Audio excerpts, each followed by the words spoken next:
Hey everybody, this is Rydo, and we're back to Minigame Podcast. I guess I should call it the Minigame Podcast.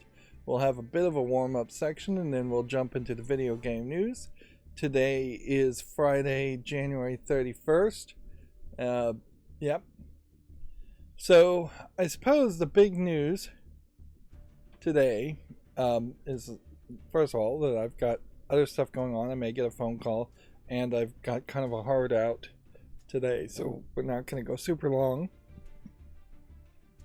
I've been talking about for the past couple streams that I was going to go to a video game meetup, and so I'm going to end up talking about that a lot. With that, though, one thing that did occur to me is I probably need to explain everything as if it is a new viewer, so I'm going to be scrolling down SteamDB's 24-hour concurrent charts here while I talk, showing off what games in the past 24 hours have been played. It's really this column here. This is the overall column. I also probably should think about bringing back the header column, because I guess that is also necessary for the viewer, even if it annoys me personally. So the video game meetup went as perfectly as I think it possibly could go. It was a really good experience. I'm going to start over this, and then I'm going to put the caveat that I am a critic, and that is just a part of my nature. So I am going to now spout off things that weren't perfect, but honestly, I think it was as perfect as can go. And I want to start off by saying it was just a breath of fresh air after many years of not getting any of that, as far as talking with people as much as I could, and dealing with people who were either on their good, pleasant behavior, or just amenable people who actually did want to talk and communicate with each other. Some of the worst parts of the meetup, I will say, were really the venue itself. I went to this craft beer bar that seemed like they had no real cocktails at all. So it's kind of a beer and wine bar. They didn't have a soda gun, so to get Sprite, they sold me 2 cans of Sprite for $2.50 each. Just a huge markup. Soda out of a soda gun. It's gonna cost them a nickel, even if they were gonna mark it up to $1.50. $2.50 is ridiculous. On which I asked for a glass, and they handed me a glass and pointed to a kitchen appliance desktop ice machine and said you can get ice there. So I'm assuming they also don't have an ice machine. So it's just like a really understaffed bar, despite the fact that the bar is huge. It's like ridiculously long bar, that if you were actually sitting at the bar, which it wasn't, it was really more of a checkout counter, you would be seating probably 30 people, just ridiculous amounts. They had wood fire pizza, which was a little burnt, and yeah, that was $17 for a 12-inch pizza, thin crust, just a huge markup. A lot of this is certainly the area in which the bar is, and that it was basically in a downtown nightlife region, so things do tend to be expensive in that region, in any city anyways. But yeah, I definitely can't say a lot is great with the bar. The bar was blaring music way too loud, and I know I'm a little deaf from playing video games too loud, but I don't think anybody in that place really could hear anybody else talking at all. So for the idea of having a meetup there, that really didn't work. And the bar had double booked a meetup. So on one corner of the bar, which is this giant kind of factory building, open area building with really no soundproof echo isolation or anything, so just really echoey. On one end they had one meetup, on the other they had the meetup that I was going to for video game gamers. So yeah, the bar is huge and it has like bench seat yourself tables, so there was a massive amount of people between those two meetups, and just I think random people on a Thursday night being there. And so I think fire marshal code probably was approaching the maximum there as far as just how many people you really would want in there. It felt easily like there was 100 people, 150 people even, in that one building, just all kind of talking over each other and echoey. The bar seemed to be dog friendly in the sense that there was at least 2 or 3 people with dogs that they were just bringing it in, and nobody was complaining about that. But in reality, it's not equipped to be dog friendly as far as health code violations and things like that, but also just not equipped really in the sense that there wasn't like water bowls out for dogs to use.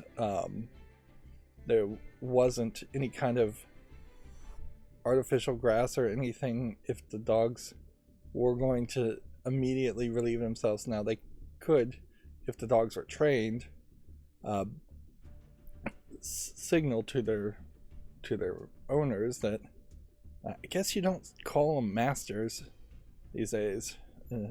That's probably something that they are discouraging, is calling dog owners masters. They probably discourage even using the phrase dog owners instead of maybe dog parents or dog friends, companions. Companion sounds like a wrong phrase.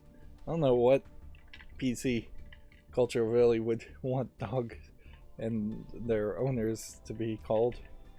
I imagine there's probably not a huge amount of agreement.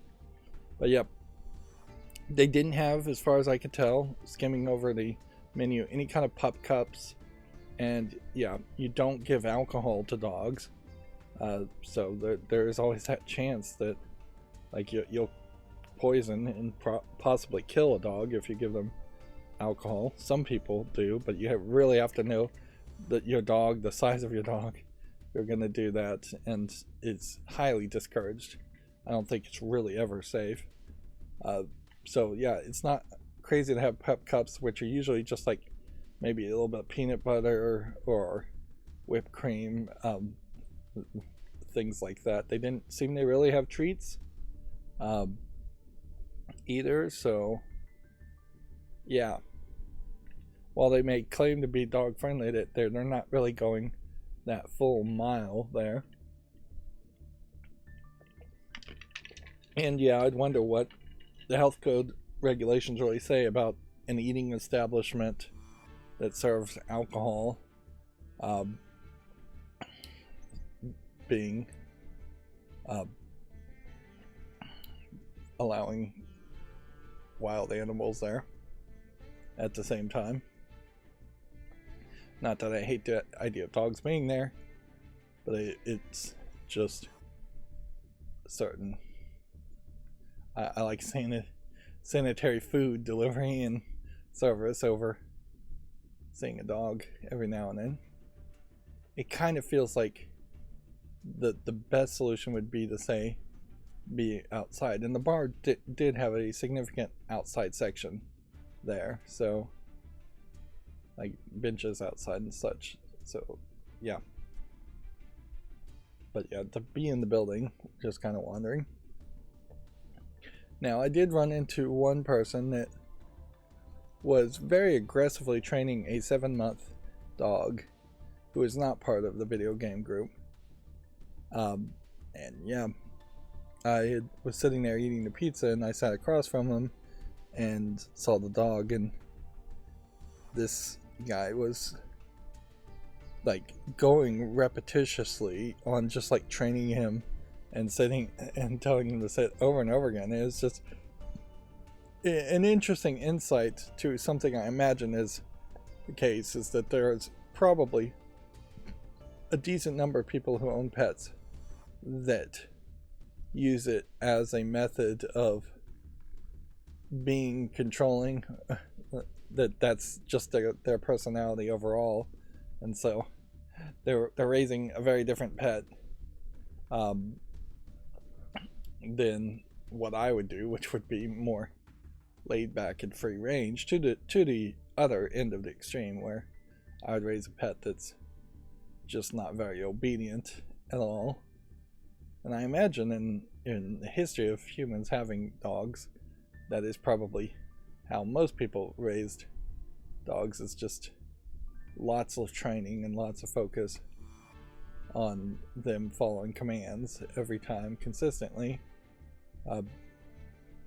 But yeah, it was kind of strange. He sat there for, I am pretty sure, at least 2 or 3 hours, and this dog is just hyper excited with all the people around and other dogs, and he's just telling him to sit and wait and not go up to people, and every single person walking by meanwhile is petting the dog and just being friendly to it.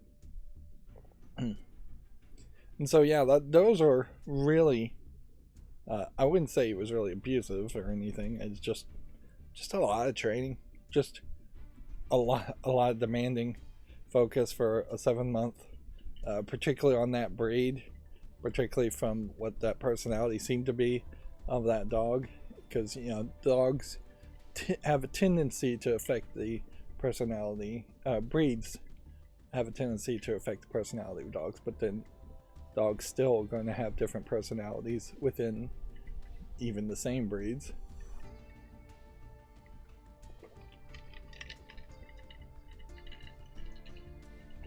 But yeah, that's mostly the negative parts of the meetup. And so when I'm not even talking about the actual video game meetup to complain, I mean, you've basically got a perfect situation. Now, the content creators that was running the meetup, I kind of feel sorry for them, in that regardless of how well it's run, they're basically there to work. So they can say hi a little bit to people, but they can't really get into deep conversations. I probably monopolized one of their time a little bit too much, talking to them, or several of them's their time talking to them.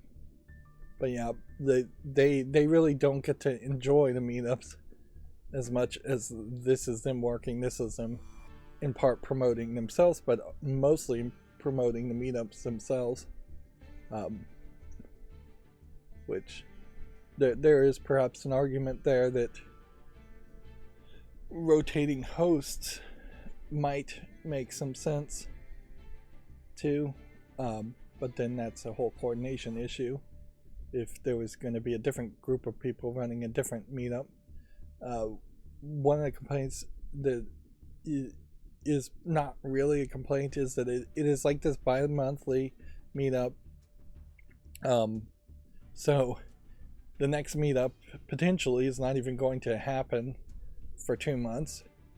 Plus, I will put this down to personal differences or opinions. They kind of want meetups around games in general, and me personally, I'm not as hyped or excited on like a board game night or a Magic the Gathering night or a Dungeons and Dragons night, and I just don't know if there really is that much of a overlap, and particularly when you're talking like Magic the Gathering and Dungeons and Dragons, there I think is a real potential there where if you are letting in just random people, you're going to get some real on the spectrum type nerds and jerks. So if I was going to do a Magic the Gathering night or Dungeons and Dragons night, that almost has to be a private meetup in my mind. It's like, this is going to be groups that we're going to personally invite to do this. And yeah, me personally, I would not pick a bar as the first place to have a meetup if the idea of the meetup is for people to really to talk and meet. Honestly, I got to talk to maybe 4 or 5 people out of probably 30 plus people, and I kind of almost wish it was like a speed dating thing.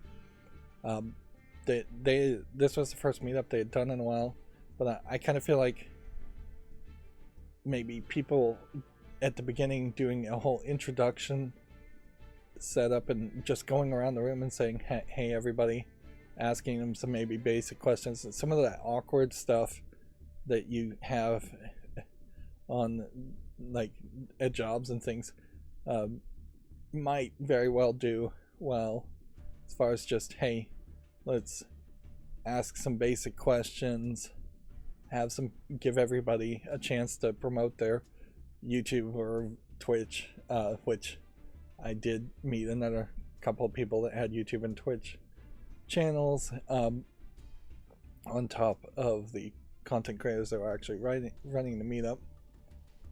And I suspect maybe 2/3 of the people, if not more, there as adults all have channels, because it has almost become just like the default these days is that people want to be content creators. And that's not wrong attitude, really. Like, what was wrong is that before the internet, people like me were sitting alone in a room playing video games for potentially hours and hours on end. At least with the YouTube and Twitch, you're making some kind of record of it and creating a parasocial relationship instead of a completely antisocial relationship of playing alone in a room. There is some validity to just enjoying things on your own every now and then, but society as a whole probably needs those kinds of relationships to develop or try to develop.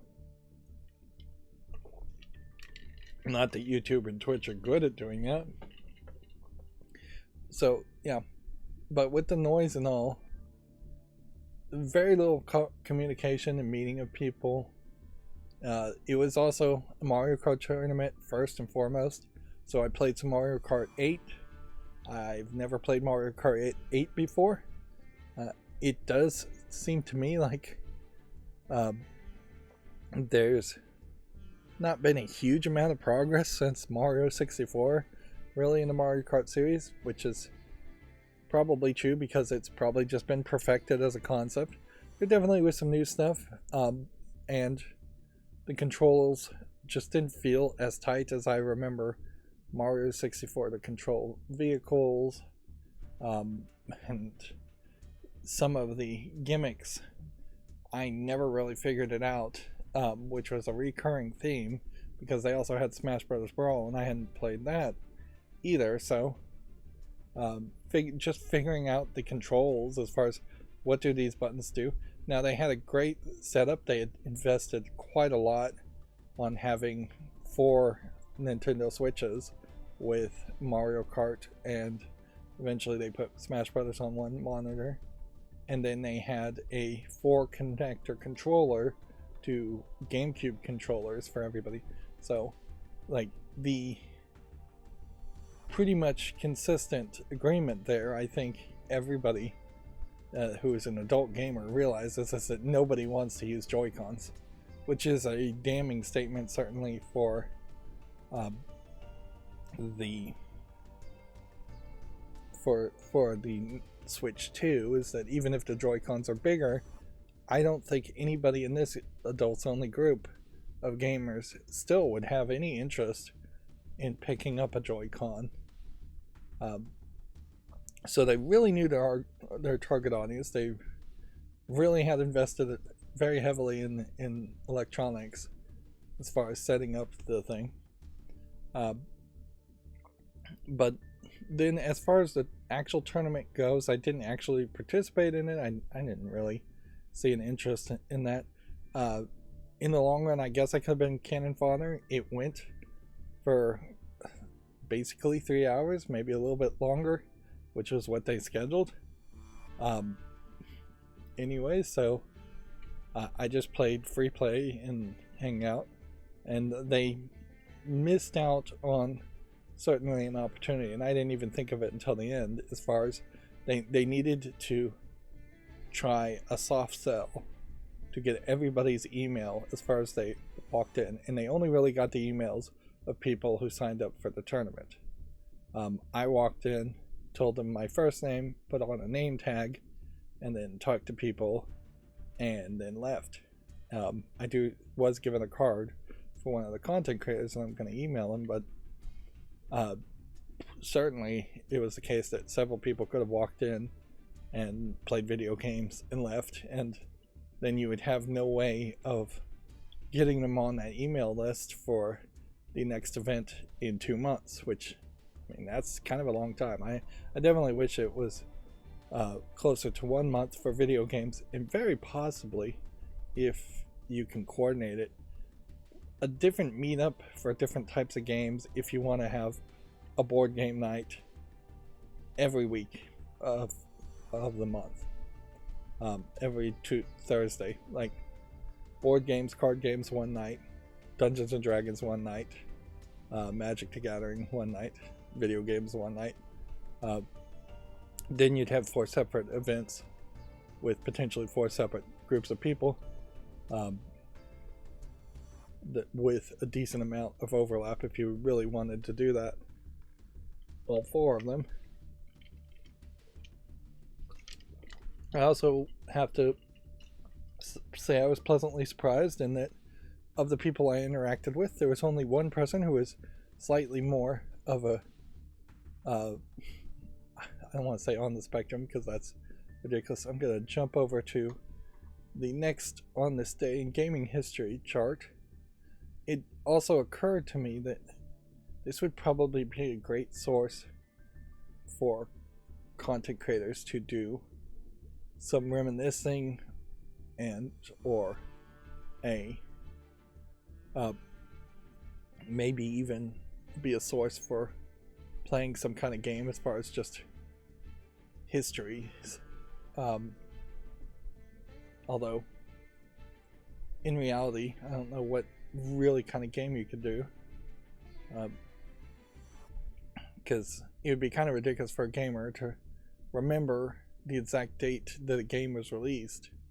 Reminiscing is probably the better thing, and then if you can think of a thing, a question, like a Jeopardy style question, then maybe make a round of questions around the game like that. Player One Podcast certainly does that. On the other hand, Player One Podcast's questions alone are made by fans, and you could probably just have one producer take that exact same quiz and apply it to another content creator's channel, as long as they're not watching the Player One Podcast beforehand, and that would work too. But yeah, I don't want to say on the spectrum, but there was one person that was more of that stereotypical, which almost certainly I think last night proved is not a true stereotype gamer nerd, just a little bit young acting, a little bit more aggressive, and like baiting and insulting to the other people in the room sitting next to him. Not terrible, but yeah, he definitely didn't feel like the kind of person I would actively want to play games one-on-one with. Just because he is going to be very much on, yeah, he kind of had that personality, like he's on air, and it's certainly very easy to have like an on-air personality where you're doing the radio shock jock style of gently prodding and poking people, or just straight up fighting things. The Dopey and Anthony, the Howard Stern type stuff, that is played up on air, and in reality, face to face. Another player was kind of cussing under their breath a little bit, but not anything terrible. It's just like shoot type stuff when they're doing bad. They are not going on to full on tirades. There definitely didn't seem like there was a lot of gamer bros, that, as I would call them, which is probably a phrase I should stop using there. But also it was Mario Kart tournament, so I don't think you're going to run into a bunch of first-person shooter players there. There was plenty of women, a surprising amount of women there, which it is certainly great to see one sampling of what the adult gaming world is these days. And I did not personally see anything that spiked up as an issue with the women being disrespected or treated differently in a way of either being coddled or given extra praise or anything, or being treated poorly. In fact, in my experience, I was probably the creepiest person there, with my lack of social skills and experience, in that I saw a woman playing a game next to me, and it looked like her hands were hurting, and I offered her some Tylenol because my hands are hurting right now, and arthritis in them. And then I immediately said to her, I am now just realizing that it's not appropriate for me to offer random pills to strangers in a bar or anywhere else. But yeah, it just, as I was saying it, it ran through my head. Oh yeah, this is like every single stereotype, typical roofie, or bad drug sharing experience story. And yeah, it definitely wasn't that kind of thing. People were drinking, as far as I could tell, in moderation, a high class of beer and wine. The bar itself had like a brewery section just in the corner, not really isolated by a glass wall or anything, which typically, if you're going to see and they're going to show off beer kegs, it is behind a glass wall where they can keep things more sterile. But yeah. So yeah, played some Mario Kart 8, played some Smash Bros. Mostly wanted to just talk, and really got struck down on that aspect. There was slightly more people than I would have thought that would get on their phones, which seemed a little weird. There's a couple groups that had formed the kind of tight friend circle issue. It was a fairly small area too, so people were packed in fairly tight. It being a Mario Kart tournament, first and foremost, meant that probably about 16 of the 30 people were always playing on average a game, so you don't want to go up to them and really start talking to them and interrupting them.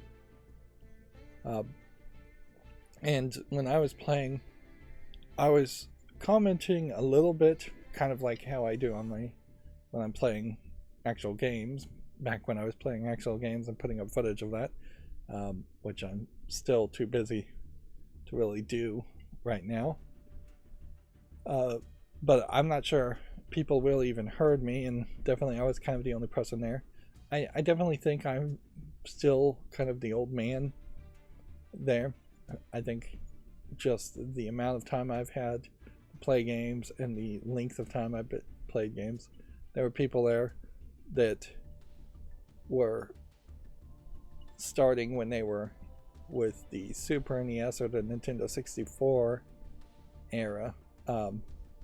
So just me going back to 1985 with NES, kind of old man. And certainly when we're playing Smash Brothers, there's a lot of people going, who's that character, or what's that from? And yeah, some of that I knew, but also some of that is just like even not on my surface of my mentality, as far as just they asked, like somebody asked who Marth is from, and I know it's a Nintendo Japanese RPG, but there's so many Japanese RPGs, I'm not sure what the actual name of that game is. And then some of the newer things, like there was a Squid Kid in Smash Brothers, and like nobody really knows what that's from too. So there is definitely a range there where games can be too new and targeted to younger audience that the gamers are probably not going to know, and then the games can be more obscure or too old. I think we were playing Smash Brothers Brawl, and it was a new save file, which I think was a mistake because the characters were not unlocked. It was just like the basic characters, and in the process of playing 4-player play, the playthroughs, the other characters started unlocking, and the game just takes a break and makes one player fight the new character to unlock it, which is just weird. It's just a short fight, but it really is just weird to delay the action that much, that you would here we'll look at yesterday and go back 2 or 3 days. But yeah, it's kind of weird to take a break there. Some of the levels in the Smash Brothers I was playing also are fairly different in that they are thinner and they have different gimmicks to them, and they just don't feel like your standard Smash Brothers level sets, and there's a ton of them, but that's probably for the better to have some more variety. But there definitely were some levels where I just fell off my eyes, and I heard someone else certainly make this complaint. Just having 4 players moving, 4 humans moving characters around is really hard to follow, all on one screen. For us older folks, certainly, who are used to having the camera zoom in and focus only on the main character, one player experiences, or playing in multiplayer experiences where still the camera focuses in only on your character. I jumped around to a bunch of different characters and figuring out the GameCube controllers and all of that was and what buttons do what was kind of hard still. So it really, for Smash Brothers, feels like I really would love for that to be on PC and have a Xbox style controller setup where there's just more buttons to get used to.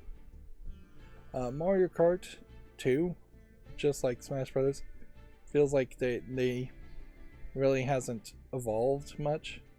Mario Kart 8, If anything, it feels like the levels, and 8 years ago Conan Exiles came out, or 8 years and a day ago, or 8 years less a day ago.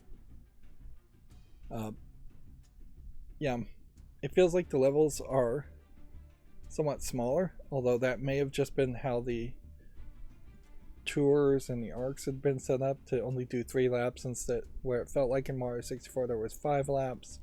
And in general, it just feels like the tracks are smaller.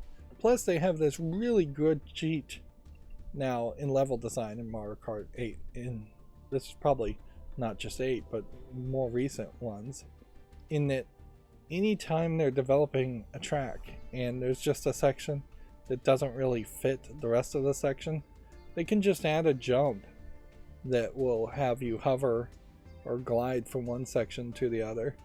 And I'm not sure that the jumps and glides in those times really are adding anything to the experience. When you're forcing every single player to jump, it's not a shortcut, it's not in any way going to really change the experience. But yeah, they have like motorcycles and different types of wheels that you can set up, and so there's like a selection screen where some of it seems like it's cosmetic, and then the wheel types themselves seem like they actually do affect things. I couldn't find a character that felt like it had tight enough controls for me in playing Mario Kart 8. There's a whole coin system where you can collect what seemed like up to 10 coins, and I have no idea what the coins really did. Best speculation was that when you got a coin, your recovery acceleration rate went up. So 10 coins, or staying in 10 coins, gives you some small bonus. It didn't seem like the coins would really affect your pole position in a tournament or anything like that, so yeah. And it was for human players racing, but then there was also a lot of PC players, NPC players in the Mario Kart, and so everybody being unfamiliar with the game was really getting trounced by the NPC players. We were playing at 150cc, which one would assume that that would be the right speed for our level of skill, but it still kind of felt fairly slow. I couldn't figure out how to do the launch burst at the beginning, the 3, 2, 1 go, if that was ever a thing with Mario Kart. And then only after I stopped playing Mario Kart did I see other people doing the jump spark curve trick, which I'd totally forgotten about. I can't really say I was loving any of the new levels of Mario Kart 8, but a lot of the levels also are just remakes of previous tracks from previous games, so Mario Kart 8 is probably the one to buy as the newest one. And at one point I was in 8th position, and it gave me an infinity symbol of all of the attack items, and so you could just use all the attack items once to catch up and rubber band. I don't think the rubber banding is particularly bad in Mario Kart 8, but yeah, definitely has some of that. But yeah, the new items and abilities aren't particularly amazing or different. Yeah, definitely I was not there to just try out Mario Kart or try out Smash Brothers.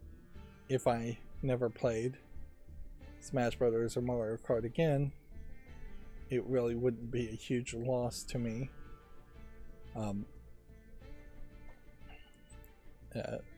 But yeah. So, was there anything else at the meetup to really talk about? No. I told the content creators at a YouTube channel that they want me to email them. I imagine they'll look at some of my content, and then we'll see what happens there. Their content in particular is already established by 3 three personalities. So I really wouldn't want to be in an in-front camera, which is what they do, fourth wheel situation, even in a crossover thing. I could see myself being the voice behind the camera, old man throwing out topics, throwing out news stories, something closer than that, but like a producer. But also, I don't know if that's what they want, or if I would be fairly qualified for that. But yeah,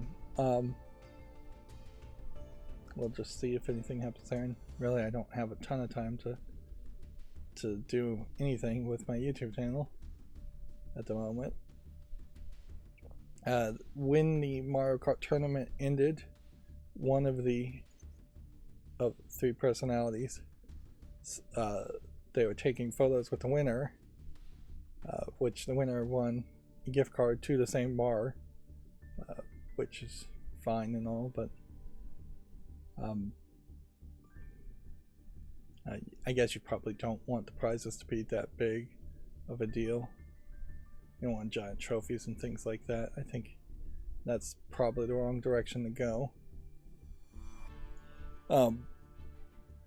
But yeah, one of the presenters stuck out his tongue and flipped the middle finger as they were taking the photo, and he was in the back, and I would say he's probably more of the bad boy personality of the group. I've only watched their content for a short time to really figure out the people, and the only thing there is I'd probably take him to the side, or just generally tell people he probably should go down to at least devil horns there instead of flipping the bird.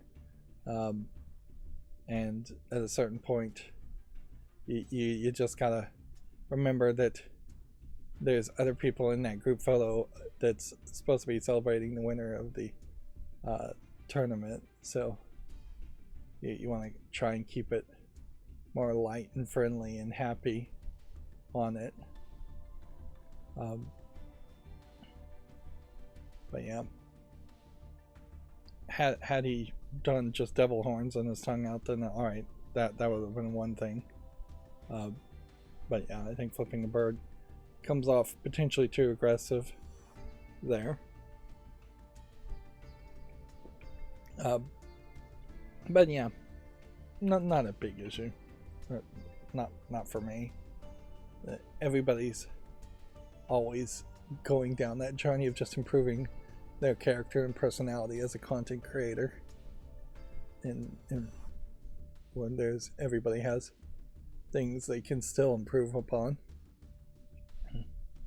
They desperately needed a PA system, and like there just desperately needed to be more coordinating and ordering there. At no point did they like shout out to people and try to organize it and get everybody's attention. So I really didn't know when the tournament had started. I really didn't know which of the 4 TVs were involved in the tournament. There was like no signage or anything. I didn't, had I not really just known it was the end of the night and I have other things to do today, that's why I have a hard out. So I was paying attention to the time there, but that was really the only reason I was paying attention to the tournament, to see whether it ended. They did not yell out and get everybody's attention to congratulate the winner. And so yeah, just kinks that need to be worked out as far as, hey, there needs to be kind of a host. Now I don't want to DJ with a PA system, but there is somebody that needed to have said the tournament is starting, somebody that would have announced each round of the tournaments, congratulating the winners of that round, just to kind of have a more coordinated single experience in the group. Because as it was, without that PA system, without somebody coordinating it, it really was just that there was 4 or 5 different groups of people that happened to be in the same room that were just playing video games. Which, yeah, that's probably not what you want. It's not what I would prefer, is personally, is that I would want it to feel like we were all there, at least being aware of how the tournament went. I don't think it's a real big issue. I'm going to move over to my long-term chart of concurrent games being played, which is an incredibly slow-moving chart. We still have Black Myth Wukong on my chart being fairly popular. Yeah, and I still need to make some major improvements on this chart as far as just reducing the amount of time it's looking over instead of really looking over the course of a year, and having a date label on it to better label what you're seeing here. And probably wouldn't hurt to have an explanation on just what the points mean and how the points work, as far as every time I sample SteamDB, if something's in the first point, which is almost certainly always going to be Counter-Strike 2, it gets 100 points that day. And so it's probably been sampling over the course of 10 or 11 months, 3 times a week. Yeah. So that's really where it gets this main number from. I didn't do a good job explaining that. Which, yeah, that kind of system means anything new has to go over a massive threshold of just being in the top 10 or so of games being played that week for many, many weeks to have that kind of long-term playability and relevancy. Thus, games like Helldivers are not even on this chart, which that is clearly a mistake now that I've been looking at this for a long time, because things like Once Human and DayZ, Crosshair X, they definitely are not as relevant in my mind as Helldivers is. It may also be that Helldivers is a PlayStation exclusive, so that may be a terrible example.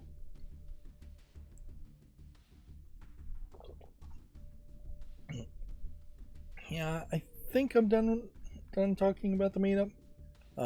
Hopefully I didn't come off too critical there. I am a critic. I did say that at the beginning. There definitely just felt like there's a lot of room for improvement, but it does seem like it was a great starting ground experience. I definitely had a level of trepidation there going in, because there definitely could have been, in my mind, a way worse experience. And let's move on to Steam. And that I would have gotten there, it would have been an in-group of 4 or 5 friends that all knew each other. I would have just been the odd man out that they potentially wouldn't even really wanted to interact with or talk to at all. It could have been a group of like either overly aggressive gamer bros that only play Call of Duty, which I wouldn't have really fit in there personally. It could have been a group of on the spectrum autistic people who can't really communicate at all and are just rambling,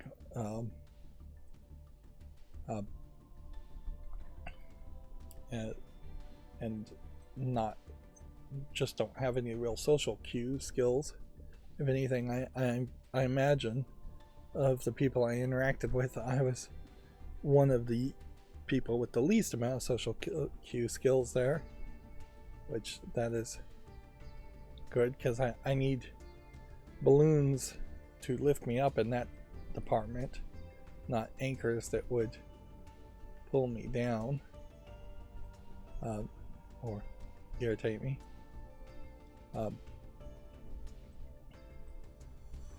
Because yeah, two people with a lack of social cue skills, in my experience, doesn't mean those two people get along together or better. It just means two people are really bad at getting along and end up irritating each other.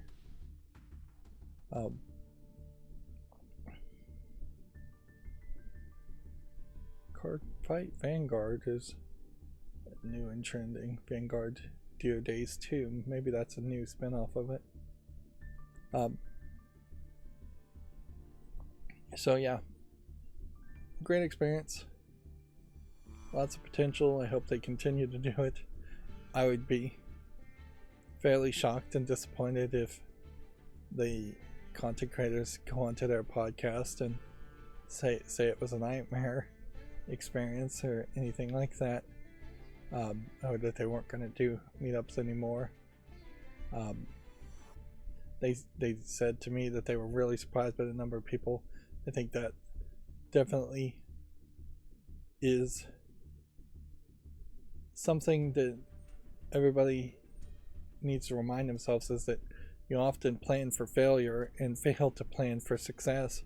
And in their case, they failed to plan for a large amount of success as far as just having a lot of people showing up.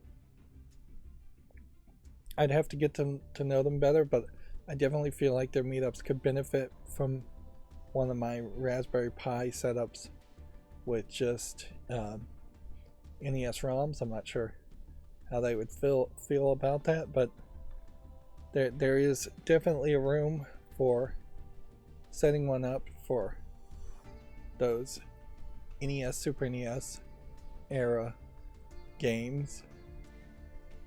And I could do that pretty quick and dirty without having to spend a lot of work on it, curating other ROMs onto it. And so then, but then my build is only for the Raspberry 3B Plus, so it's not going to really run Nintendo 64 games well. And I think you probably would want to put just standard like controllers there and not have the mess that Nintendo 64 controllers are.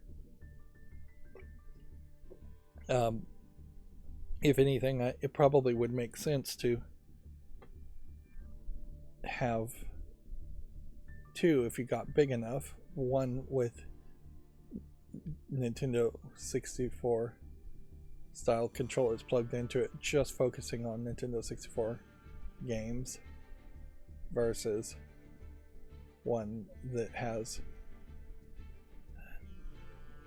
NES style controllers or Super NES style controllers hooked up to it, focusing on those games, or very possibly just Xbox controllers hooked up to it, focusing on those games.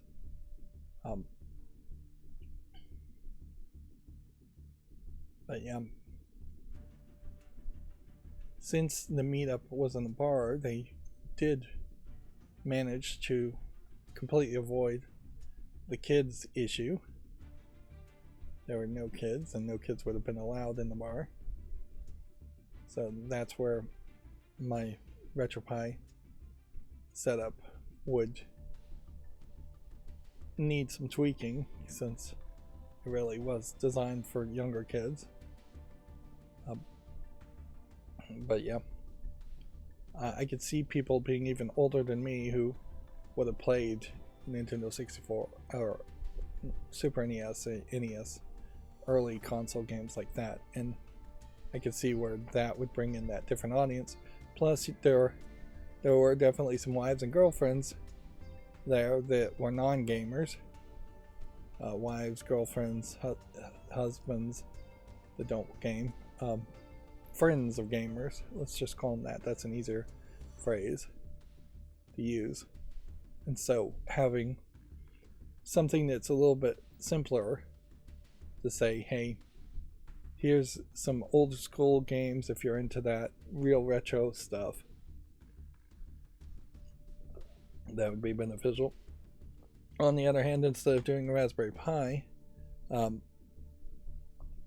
build, a Steam Deck would do the same thing, but if you're going to bring out a Steam Deck, which is once again a very expensive device, at that point you're approaching PC games and your Steam library, and it makes very less sense to hamstrung a Steam Deck to just playing retro games. Plus, I have to be fairly biased in saying I haven't set up my Steam Deck to run a bunch of older games and ROMs and emulators, so that would be more work than I have time to do in the foreseeable future. So yeah, if you were going to bring a Steam Deck in there and plug it into a TV, that is probably where you would have your PC games. Things. One of the content creators was talking to me about Jackbox Party Pack as another kind of party game. That's where you can connect via phone to play as a player there, and that being on a big screen also kind of makes sense.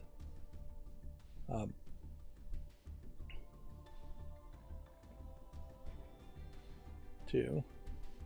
So there is definitely room for a Steam Deck. There's definitely room for Nintendo Switches because you want those Nintendo games, and there's definitely room for a Raspberry Pi and cheaper retro things. And for the cost of Raspberry Pi 3B Pluses, getting a case, getting controllers, you're only $100 in. You can make 4 or 5 of those for the price of one Steam Deck. If you were just going to be PC gaming only as a group, then the investment as far as Steam Decks makes some sense. I probably would go cheaper and not get the OLED model, but no, I'd still suggest the OLED model because there's better processor and battery life in the OLED models.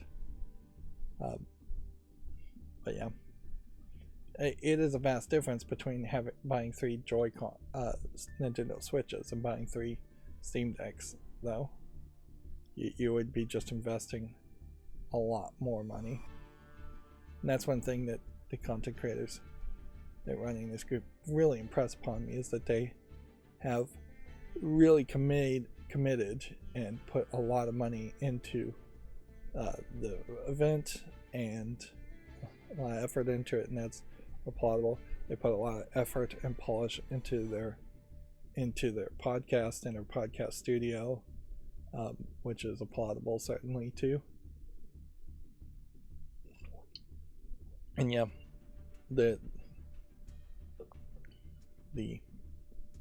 thing that I would say that they next would want to work on is just making more content overall, having more opinions when talking about content, which that is a big thing about content creators, that you need to develop that fairly quickly, in my opinion, is to be opinionated, to have something to say. There's way too much competition of content creators out there who will get on screen and say basically nothing. Some of them literally will say nothing, so you have like the no commentary streams that you're unfairly competing against on YouTube.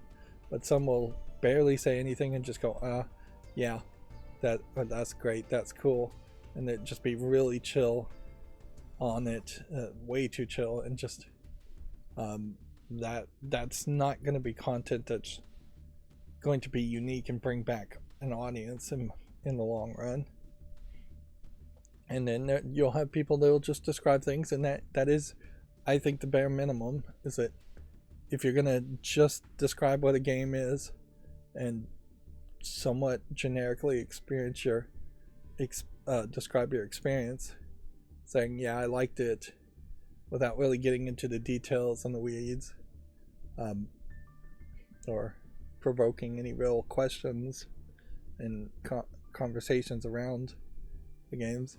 That's really where the worst parts of the Giant Bomb podcast started to show up, is that you would have what felt like 4 or 5 people, supposedly professional game critics, sitting around the table, and one person would just kind of do their book report on the game, like the book report they wrote the night before, just kind of describing the game overall, and then saying at the end, overall I generally liked it, and that's just like not really getting too much into the details, which that's what you really want to strive for as a content creator, is to put your personality into it and put your criticism into it and your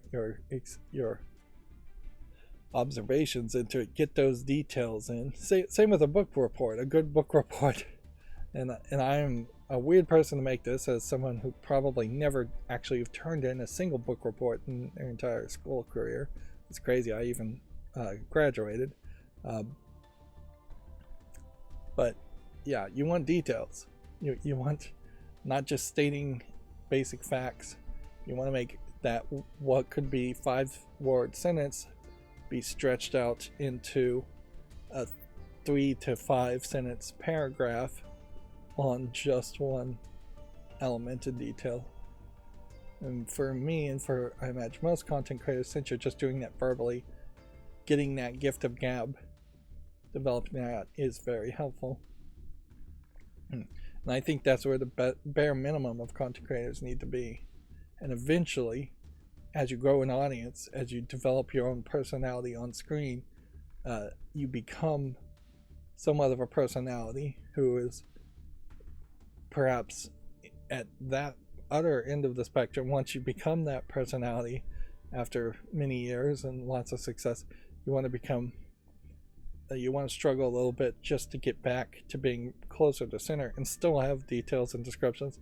Otherwise, you become the kind of video game donkey style content creator, or Angry Joe style video game content creator, or video game nerd style of content creator, where you're being hamstrung in just being that personality, and pigeonholed into being that personality, and first and foremost, and you're barely talking about the game at all. Video Game Donkey is a great example of that, where he barely talks about games, and a lot of what he says is not true for the effect of being funny. Let's see if the Steam Deck is in stock as far as refurbs go. Yeah, I still, if you were going to buy Steam Decks for tournament reasons, I'd still say get the LED model. And yeah, that's a lot of money though. Even if you get it refurbed would be the way to go if you can get them. But yeah, at some point, PewDiePie is kind of the only exception to the rule, where you have a massive successful personality who was able to get away from being a Minecraft gamer a lot of times to being more of whatever he wanted to be.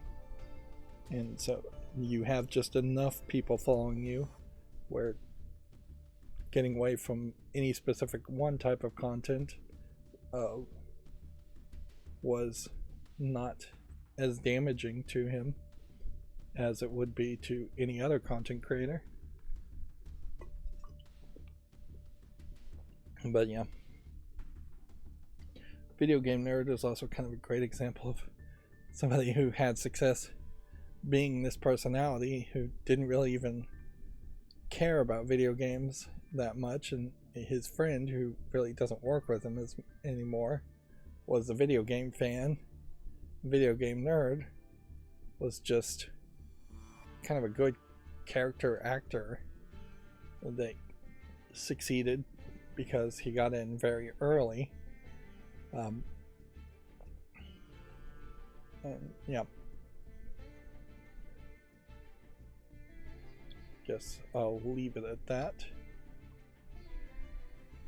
Alright, well, I do have that hard out, so that's. I probably need to stop saying we'll do a warm up section and then we'll get into the video game news and start saying we're going to do about an hour of warm up and then I'll get into the video game news, because it always is about an hour of warm up before I get to the actual news articles.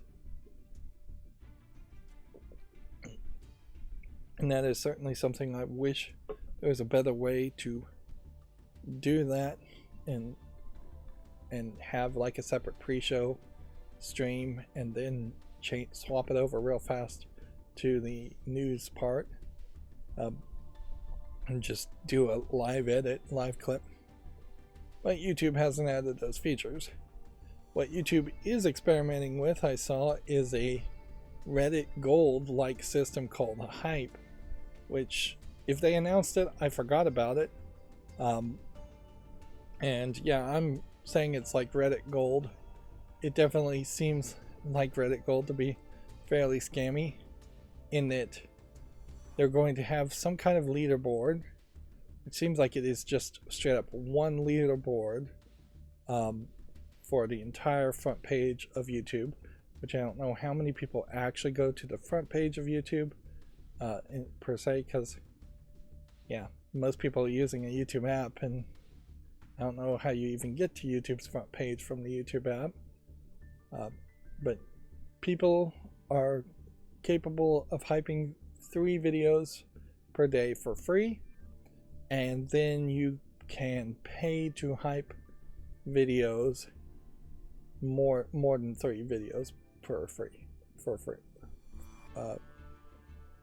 No, you get 3 free to get you into the system, and then you have to pay.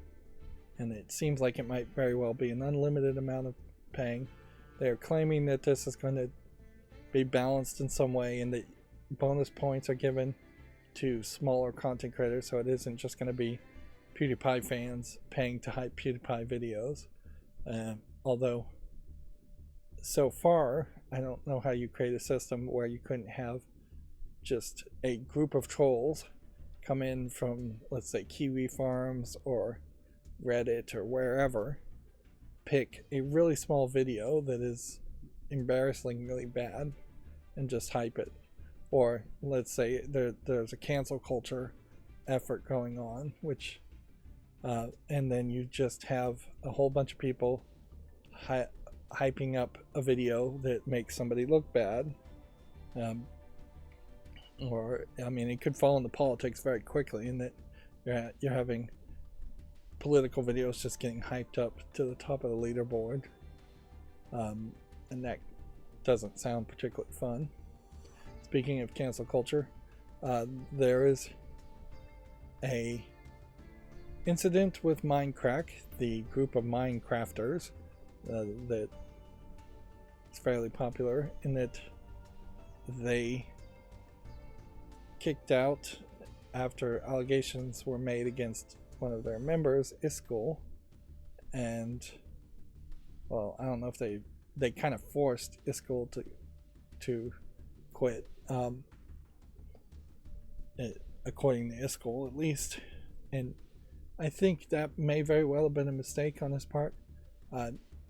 He has been silent for several months, and then he put a video out explaining his side of the situation, and he claims that this is just basically a cancel attack. He's not inherently denying that he made some sexual messaging between 2 consenting adults, but he's denying that anything there was inappropriate, and that was just his personal life.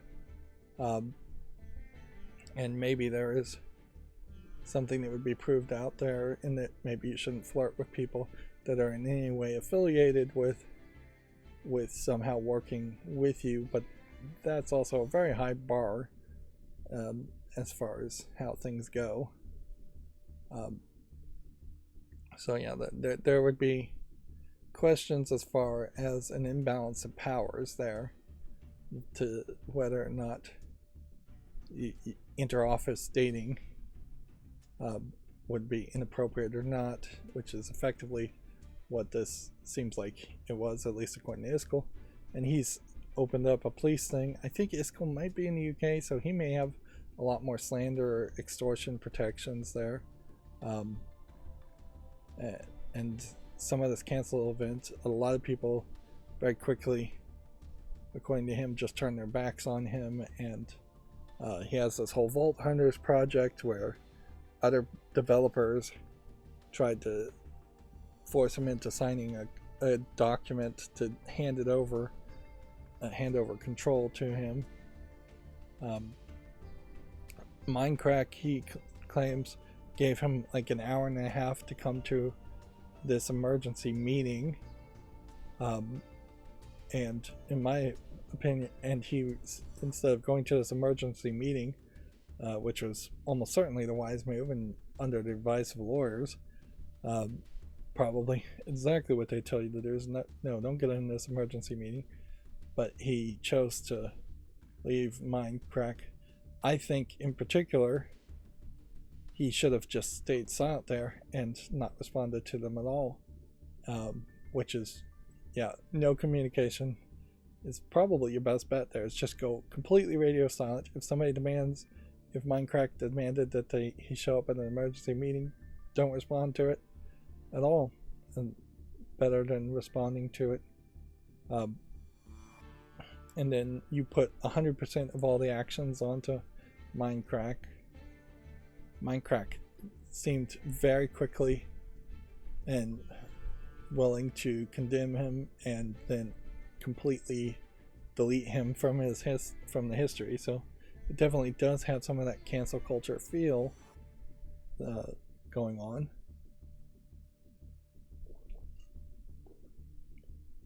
On the other hand, I mean, you're going to have to make your own personal decisions as far as how much you believe Iskall in his videos.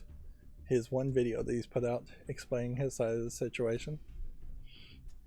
And that's another thing certainly to think about as far as collaborating, is that you've really got to be careful about who you collaborate with, and frankly, a code of conduct on day one seems like a really smart move as far as it goes, because you're trying to be a celebrity here, and that is just a part of celebrity these days, is that there is just a cancel culture thing, and there is just a lot of drama that will come out that nobody wants.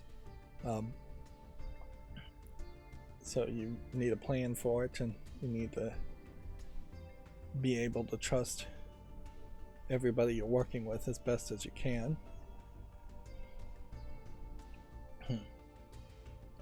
And I got onto that rant, and I'm not sure. I feel like there was something else I was going to talk about, but let's go through the video game news. We'll go through the Video Games Chronicle. There's my general description on there. One of the other content creators, not the ones running the meetup, but just persons I met there, I watched one of their videos, and they were just typing as they were talking notes into Notepad and showing it on the screen. And if I ever get back with that content creator, I'm definitely going to suggest that they use PowerPoint and screen capture there, or use Google Presentation, I think is what it's called, which is just the Google Online PowerPoint, which is what this is, and how I make this. And this is just my lack of artistic ability presentation on that. But yeah, for what they wanted to say, their presentation would have been a million times better had they made a Google presentation slideshow, and then they just had a keyboard shortcut to go to different slides. This one only has one slide with each presentation, each talking point. It would have been a million times better. Plus, she would have thought her thoughts through once already, been a little bit more online as far as talking about the subject. Of course, also, her video desperately needed a noise gate and noise suppression on the microphone. to. Um, she told me she was using OBS, Streamlabs, not OBS. Let's not confuse those two. But yeah, Streamlabs, I googled it, seems to have a noise gate on the audio and noise suppression, so playing around with that, just having your microphone on, having headphones plugged into your computer, and listening to see what you can hear, and turning up the noise gate, in particular when you're not talking until you no longer hear anything at all, will get rid of the background audio. Just do it with a fan on, however you're going to comfortably be in that room, with your computer on, things like that. Well, obviously your computer's got to be on, but like, you know, your computer fans going at their normal speed. You just turn up that noise gate that far, and at that point you may not even really need noise suppression once you're not hearing any of the background stuff. That's just an alarm. In fact, another alarm's going to go off in like an hour. I just wanted to make sure I woke up today, which there was definitely a possibility that I'd just sleep in. But yeah, setting up your microphones so you sound good in the room with a noise gate and is a good trick. And I think I'm gonna, instead of starting with video games, I think I'm gonna take a small bathroom break. That's another thing as a content creator I really can't do, is actually sit through the whole stream. One thing I did remember that I didn't say about the meetup is at the end, I thought I would be like overly hyped having such a good experience and just have trouble falling asleep because of that, but no, it was kind of a calming happiness. Now I've still got other people causing me anxiety, as it were, keeping me up at night. In fact, yeah, today potentially could go very badly as far as interactions with people, but I'm just crossing my finger and hoping that that won't be the case, and there's a decent chance that it won't be the case, but who knows. But yeah, no, the meetup itself, as I was lying in bed after it, it's like I wasn't exhausted really, didn't do anything that physically demanding or anything, but to be exhausted by. You know, it was just kind of a calming, hey, that went really well feeling, and that's a great feeling to have. It's not a feeling I'm particularly familiar with, frankly, and so I didn't, in the experience, I think, overly love bomb anybody or talk their ear off or offer too much, or try to be way too friendly and to come off too strong, which I'm good for that. But I am kind of sad that the next meetup is potentially going to be in 2 months. I definitely feel like once a month would make more sense for most people, and then for me, just having a lot of free time, which I really don't, but at some point in the future I might. Like, maybe I would start hanging out more or collaborating more with the content creators, but they're working jobs too. I'm sure that for as much as they've committed financially, almost certainly they're working other jobs.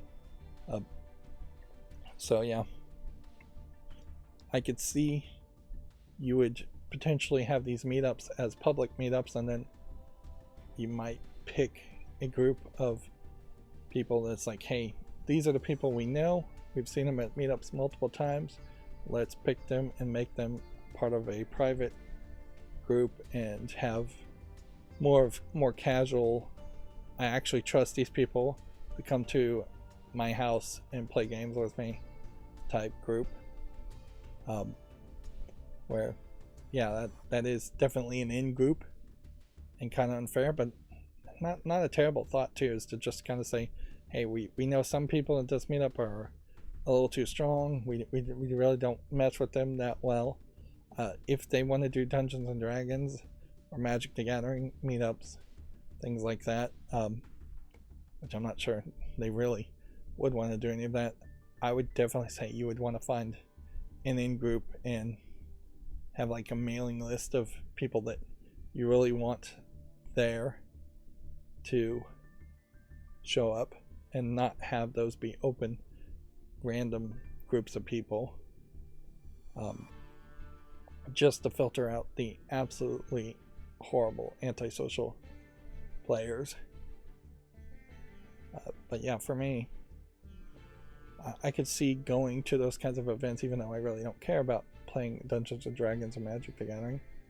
I'm capable and willing to play them if it just gives me something more to do and lets me have some kind of relationship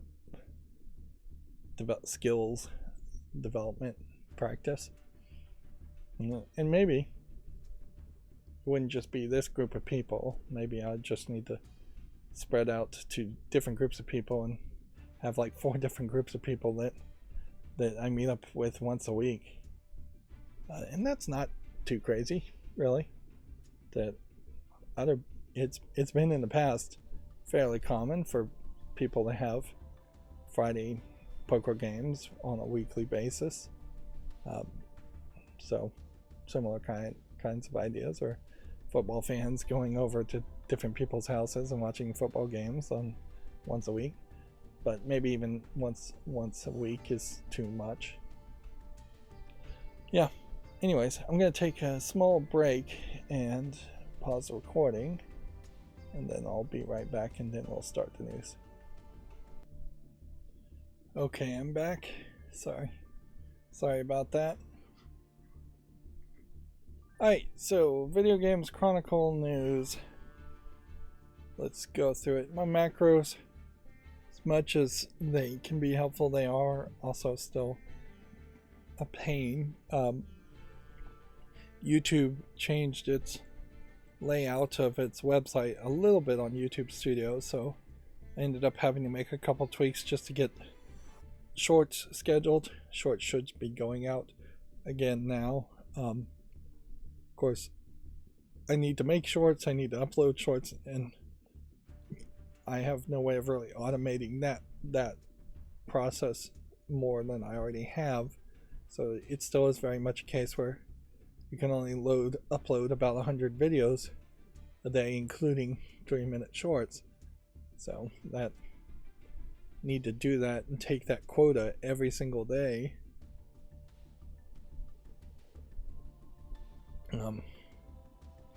There is definitely an argument to pushing the timing code on shorts to go over the period of 90 days instead of 60 days. I'd already bumped it up from 30 days to 60 days, but yeah, having more shorts scheduled for a longer period of time gives me more of a margin to schedule more later.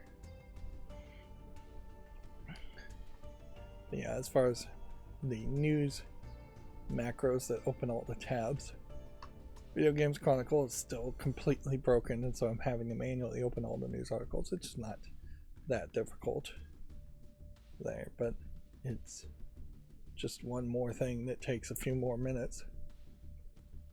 So Video Games Chronicle has a reminder that the paid version of Animal Crossing Pocket Camp is only half price for one more day.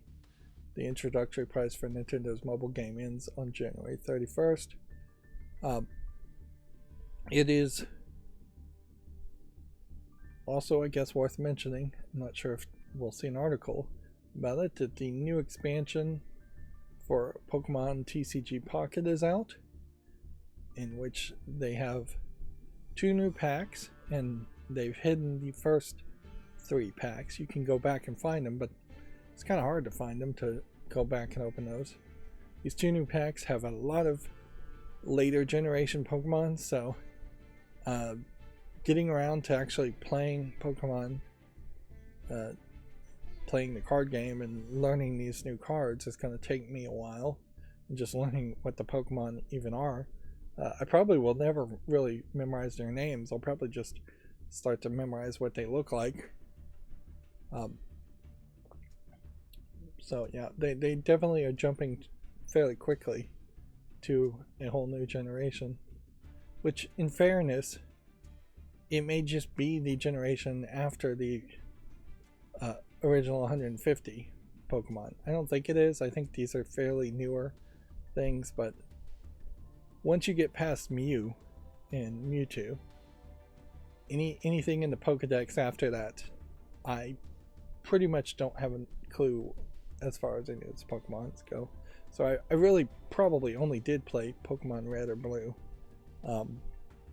and never played anything else as far as Pokemon goes. I probably played Pokemon Stadium, and I imagine that still was the original 150 Pokemon or so. With the new expansion, they've implemented a trade feature that, now that I've experienced it, I can say is pretty awful. In that you're constantly accruing these timer wait tokens to do a trade. And so there's just this currency delaying trading cards for no good reason, because to do a trade you also need to offer up a different currency of trade coins, which vary in cost based on the level of cards you're trying to trade. But the main problem is the trade system at all, in that you can really just offer up cards to one friend to trade, and then you just have to wait and see if that one friend will trade with you. Because Pokemon TCG Pocket has multiple language players playing against each other, the trade has this add-on effect in which I immediately defriended all the Japanese named friends I had, because I do not want Japanese language versions of the cards. I only want English versions of the cards. So the friend system has been completely countermanded here, in that you can have up to 99 friends, but you want a shorter friends list to be able to offer trades to people in the hopes that somebody would accept a trade. And it just seems like a weird trading system that maybe if you offered it up to everybody, like all of your friends could potentially trade you this one card, or give you trade offers on this one card, that you would get multiple trade offers for the one card you're offering up for trade, and you pick the one that you're most interested in. Maybe all of that would make a little bit more sense. But yeah, my main goal starting off with the trade system is just to use up the trade wait timers as fast as possible and figure out how you get trade coins, which that may come around from actually playing against other players, which I haven't done that. The newest expansion also adds some new solo challenge things that I am more than likely going to breeze through, which will give me another currency to then buy another kind of currency and or cosmetic items. As far as how it goes, it's just currencies transferring from one currency to the other. There's not an event happening right now with the new expansion, so they're giving you a little bit of time to build up your collection of the new cards and build decks, but I imagine by the time there is a first event, I still probably won't be playing the game too much to have built a new deck.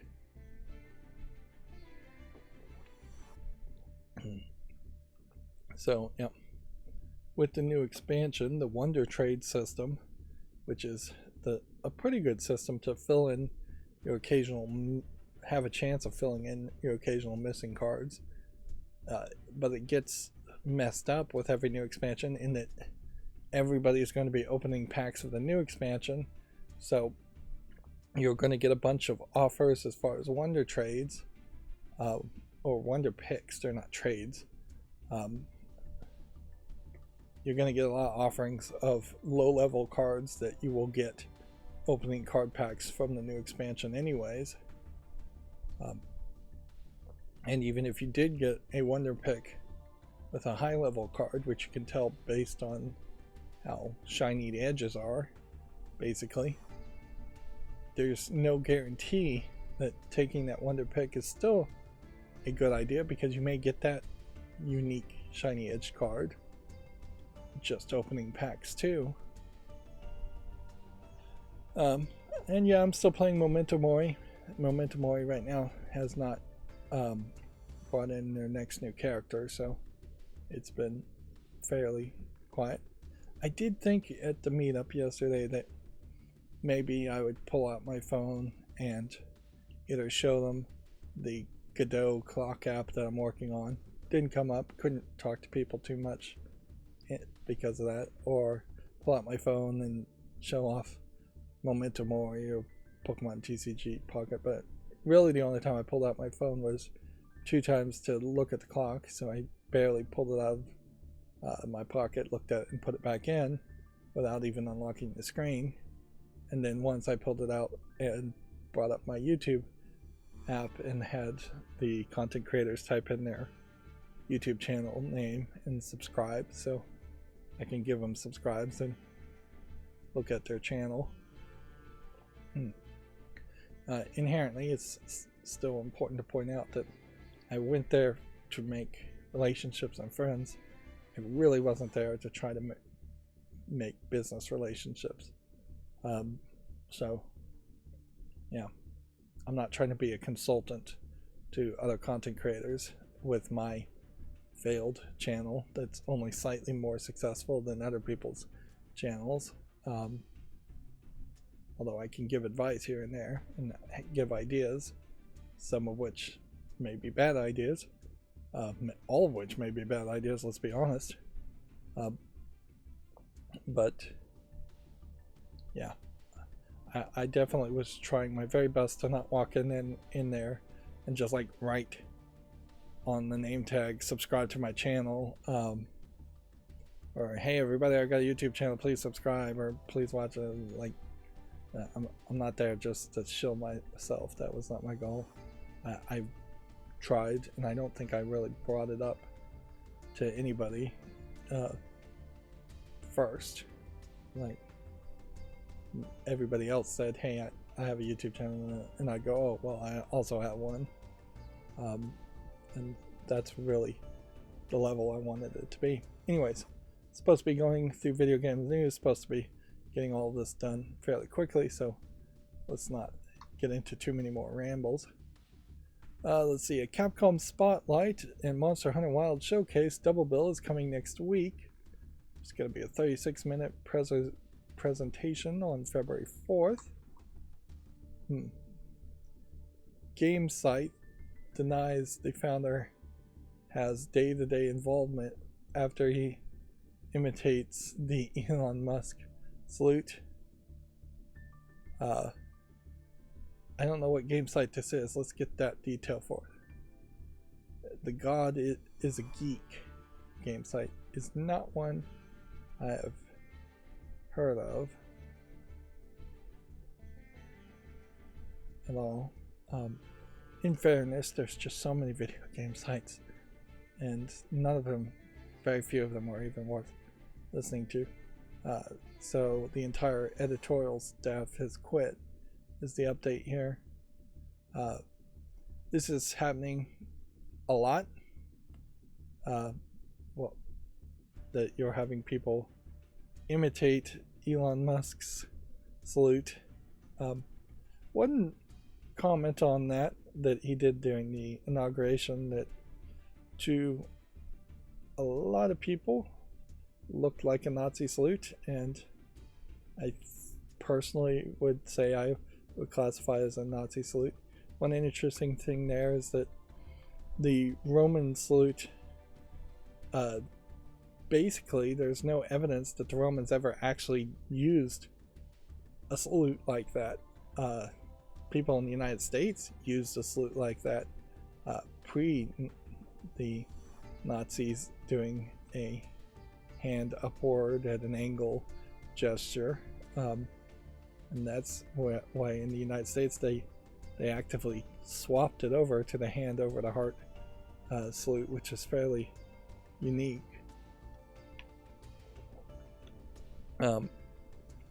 But yeah,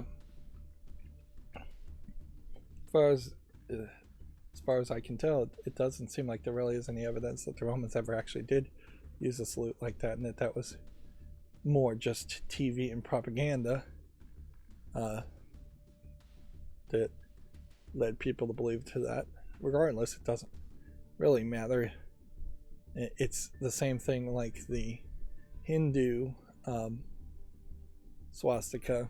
Well, they don't call it swastika, they call it something else. I want to say NIMBY, but that's very possibly wrong. Like, once something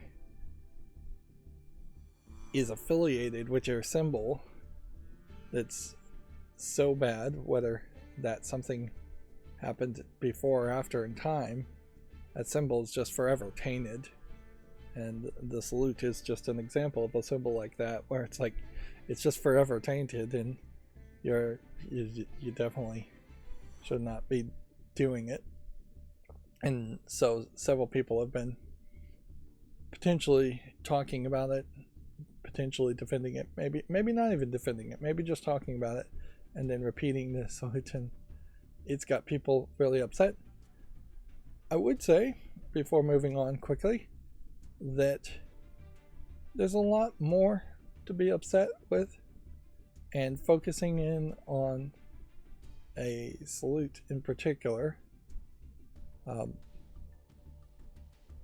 like this priest also did that and was fired. But yeah, there's a lot more that would be better focused on as far as being upset. The fact that, like, when Congress in the United States stopped all grants for a bit there, like food stamps and child support and healthcare and all of that was cut off and shut down. I think they maybe restored all of that, but I'm not 100% sure they have. That's a big deal. People very likely went hungry. Hopefully nobody starved to death because of that. And so there are deeper issues and actions to focus on. I'm not sure what I would specifically point out in video games, but yeah. An outwardly symbol may speak to inward attitudes and inward actions, inside actions, but the getting to the crust of the matter, the crux of the matter. Man, I'm using the wrong word today. Is probably better. Yeah, the fact that the price of eggs is still skyrocketing and corporate greed is still at a massive high is stuff to focus on, stuff that can change and would be more impactful if it did change than a salute. Because Elon Musk is going to be Elon Musk, and whether or not he gets powers is almost exclusively down now to whether the presidency wants to give him power or not. Since the elections have already happened, presidency and Congress and House of Representatives, yeah, whatever the politicians want to do there or not. So yeah. Again, I've never even heard of God is a Geek. It's kind of a provocative website title name anyways, so it really has no relevance to me. that their entire editorial staff quit.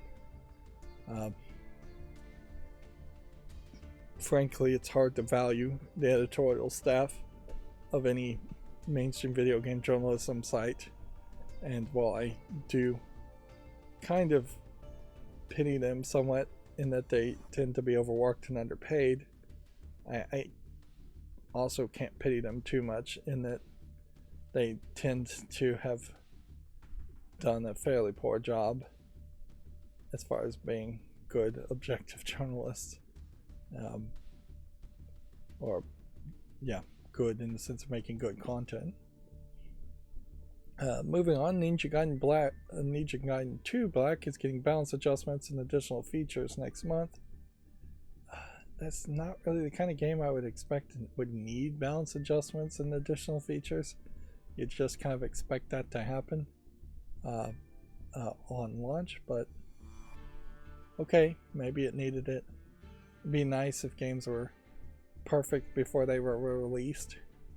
And personally, I don't think they really teased this game or had a release date around it, so it feels to me like they could have delayed the launch to have it more polished at release. Let's see, PlayStation's 30th anniversary PS5 themes are leaving, but Sony says they'll be back. They're going to be removed at the end of January. Was there a way to keep them? I don't think there was. Like, I don't think it's going to be something as easy as you just... I suppose if you unplug the PlayStation that had them and then rolled back the clock, that might work to keep them. I don't think it's potentially worth it to do that, but this really speaks to just the weirdness of how PlayStation is still doing things and how they are more interested in maintaining the branding and the advertisement that they want you to see versus allowing the small percentage of PlayStation fans that are even going to use these themes to experience the PlayStation they want. Anybody else would see that it's fairly obvious. These themes should have been put out, applauded for being put out, and that's it. People should just be able to use those themes for the rest of their lives. But it definitely has the licensed, not owning feel, even for a theme here, in that they are more than happy to take something away from you just because they want it. They don't want you to have it, which on a larger scale speaks to not buying games digitally on the PlayStation, that you really shouldn't do that, because if they're so controlling that they won't even let you keep a theme, or let you download themes if your console breaks and you buy a new one, or if you make a new account, then that definitely speaks that they will be willing to do the same with games. Take your games away from you. The Video Game History Foundation's digital library is now out in early access. We had already been told this was coming, so this is just an update reminder to say it happens. It includes promotional material and then more than 15,000 out of print magazines. I found their YouTube channel and subscribed to that, so that seems to be like getting some attention. But I haven't watched their release video, so I haven't really looked at it. One would wonder, certainly as far as just this video in particular,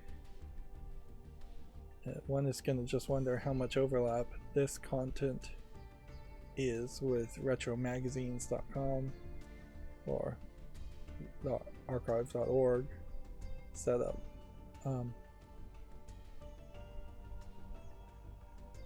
Yeah. So that's where the overlap is going to be, certainly. And it's probably good timing considering Game Informer is now dead, and that was the last mainstream print magazine around video games that I know of. So the entire media is now in this dead state, and just time to archive it, I suppose.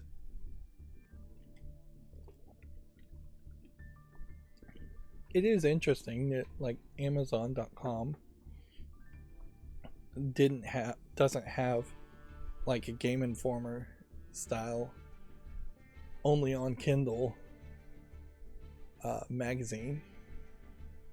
But that's probably too much money for Amazon to spend for too small of an audience.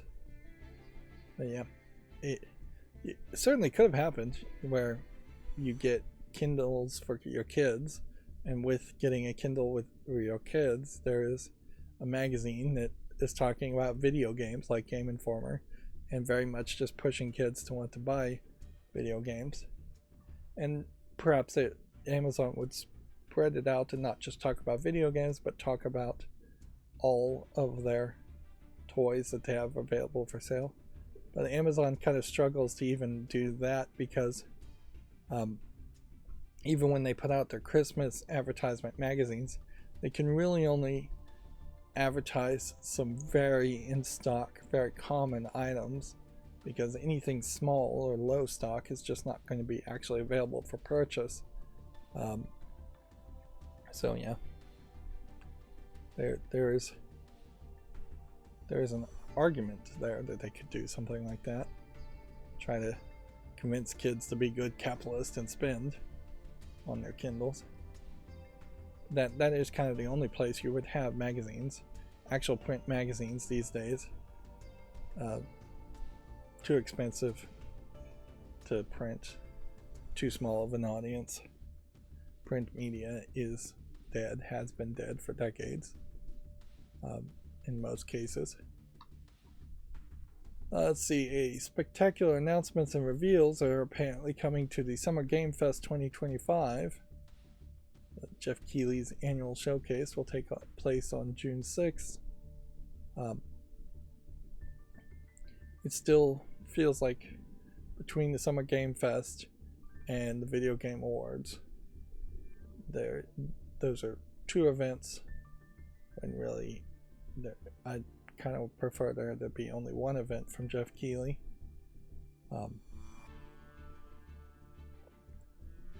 Having canceled in your title or in your thumbnail and making a video is highly likely to get people to watch your videos, and this has nothing to do with that, but I just thought of it. So what I was thinking of is that if you're a video game content creator, if you could make a list of games that have been announced that you think are canceled, you could fairly frequently, maybe twice a year, make a video that has canceled in the title and just is clickbaity, as it were. And why I was thinking of that now is because the Summer Game Fest would be about the right time to do that, where they would announce a whole bunch of games, and so you could compare that to games that have yet to be released and weren't talked about, and say, hey, we think this game is canceled, we think this game is canceled, think this game is canceled. Unfortunately, it would be extremely broadly speculative and just kind of misleading and deceptive type content, and you'd have to work around that to your comfort level, because very few games are going to actually officially be canceled, and many games are just going to be in development hell forever, and they're going to possibly be canceled silently. But yeah, we'll get to a story of the type of game where you could talk about it being canceled. But yeah, that's that's a shame that you really have to think that way with YouTube and say, hey, how can I do a clickbait video and have canceled in the title just because people click on those types of provocative narratives. But there is, I think, something in the idea of trying to just go back and compare what was announced the previous year at a Summer Games Fest versus what was announced this year, and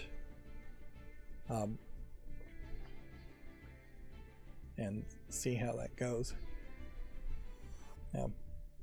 Have a reoccurring, semi-regular series of should this game be canceled as a concept, or do you think this game is canceled, or what would happen, how would you feel if it was canceled.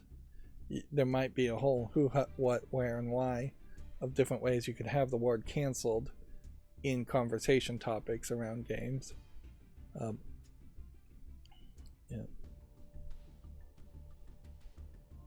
But yeah, that definitely is just search engine optimization thinking, though. It's not a natural thing you would do. Let's see, moving on, WWE 2K is returning to mobile this year as a Netflix exclusive. The last WWE 2K game on iOS and Android was over a decade ago. Yeah. I don't know if Netflix owns WWE completely, but they definitely feel like right now they have major ownership of WWE. I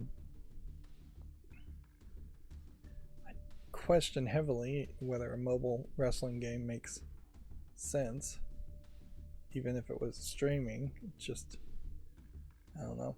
You could make maybe a mobile phone idle game with wrestling characters, a gacha game with wrestling characters. I wonder if that is the last WWE game.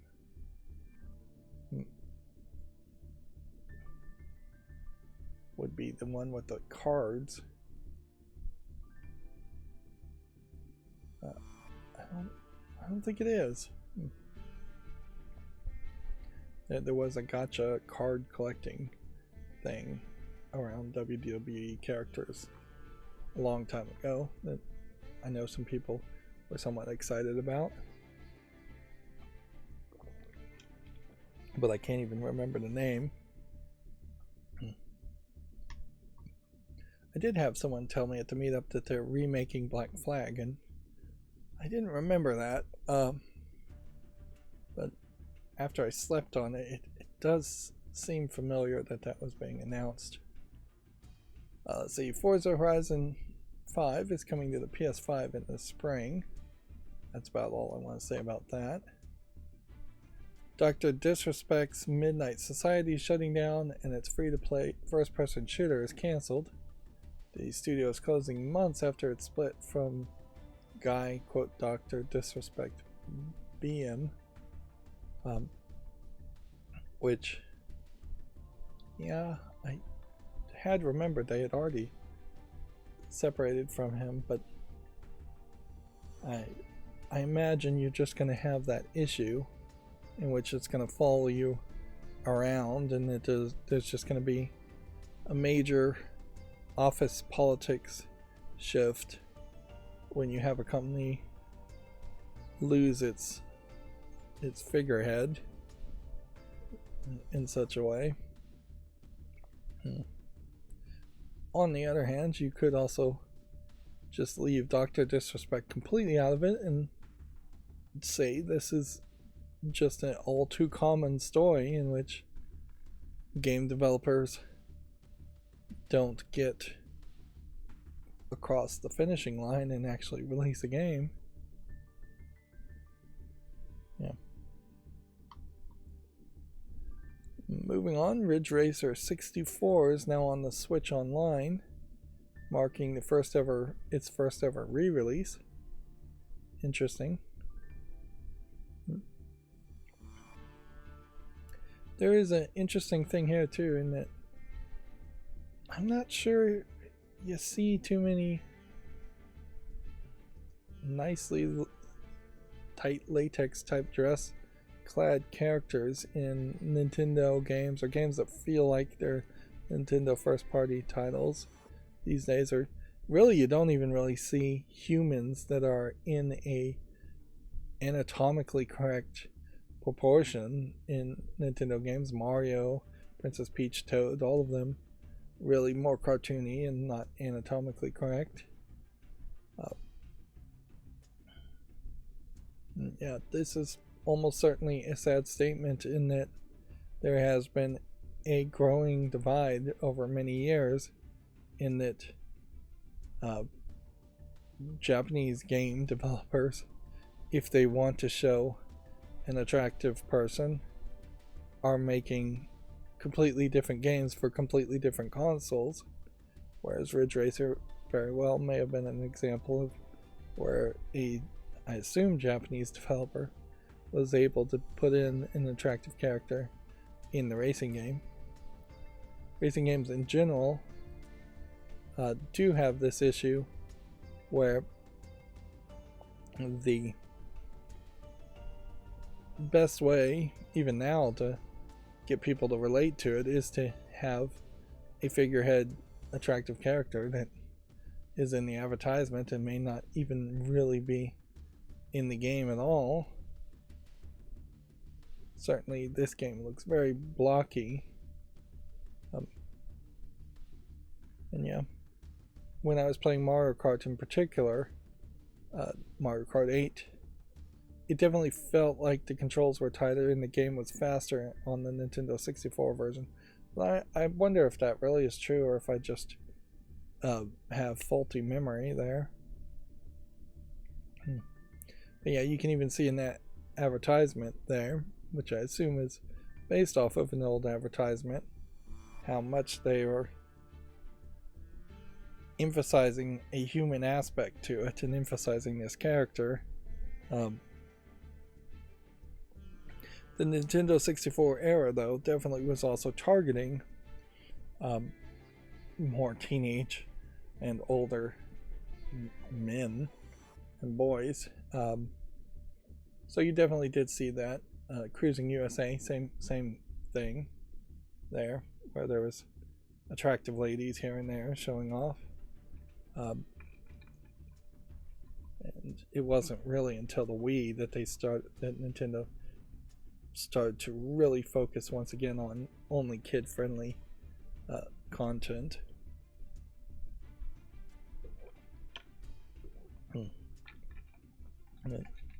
Nintendo 64 in particular was the peak of targeting teenage boys with things like Killer Instinct and Conker's Bad Fur Day and several other games. I'm sure I could make a whole list if I tried, but I don't have time. Puzzles and Dragon Studio has been told to up its game by angry shareholders. Gungyo has been accused of greatly increasing its president's pay while operating profits plummet. Interesting that shareholders are pushing back a little bit, but also this would just be a case of shareholders pushing back to get more money for themselves, instead of it going to the president's pay.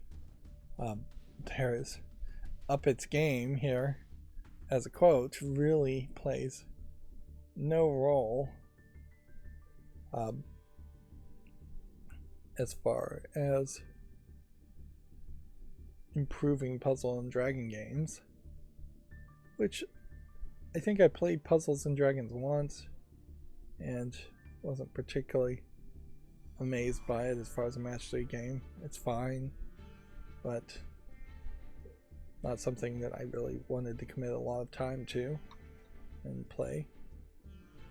Let's see, Shang-Chi star Simu Liu says his dream is a Sleeping Dogs movie, then a sequel game. He's a Marvel star. He's saying he's working with the rights holder to make a Sleeping Dogs film happen. So there definitely feels like there's a chance here that we're going to see a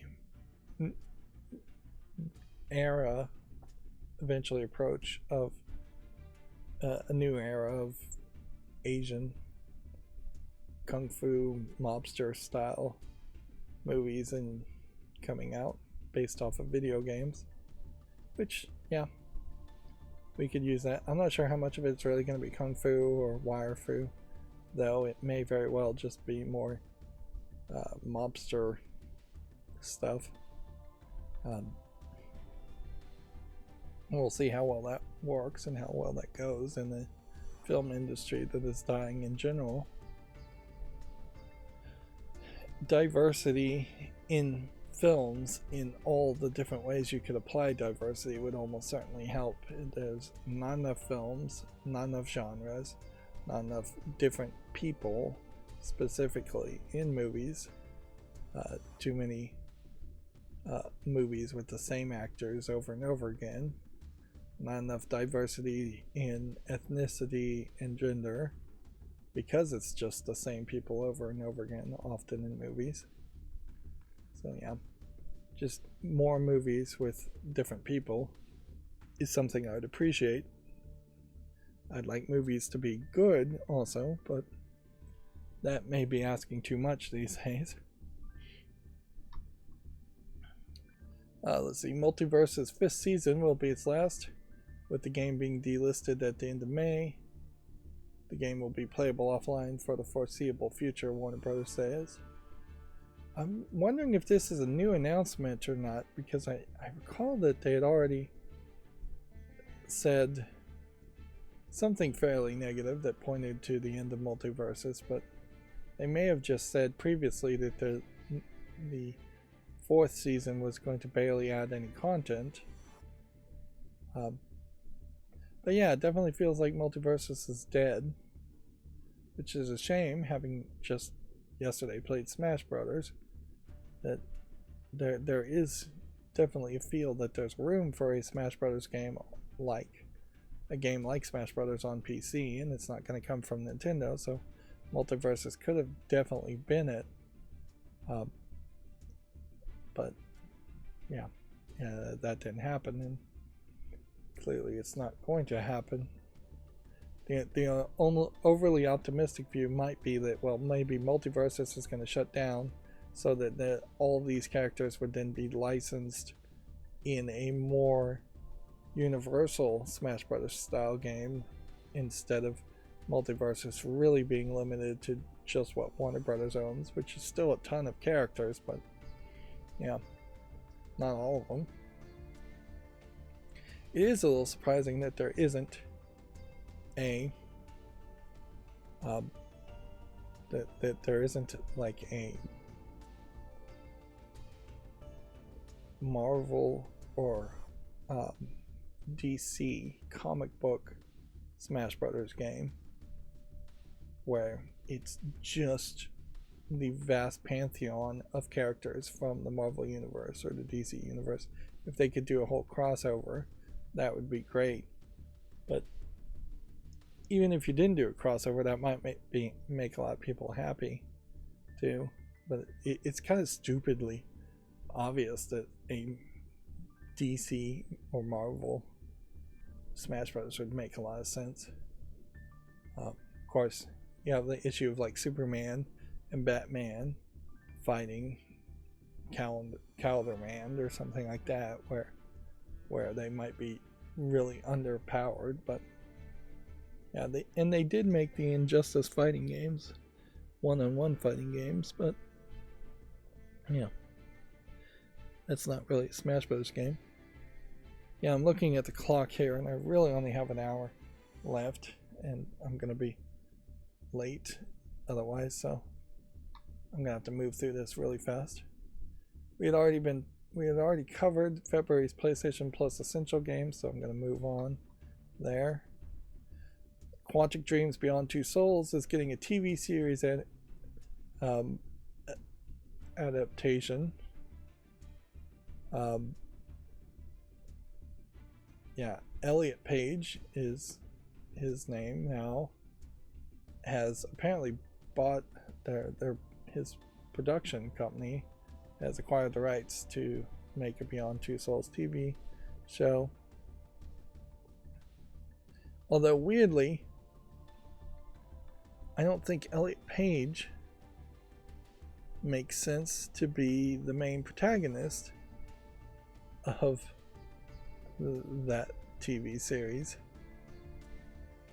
even though Elliot Page in his previous pre-transition transgendered transition was the actor who played the main protagonist of Beyond Two Souls.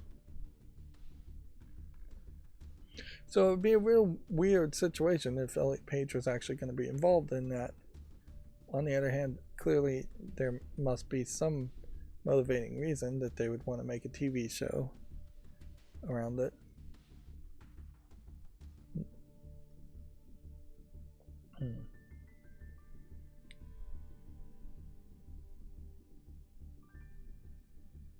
Yeah.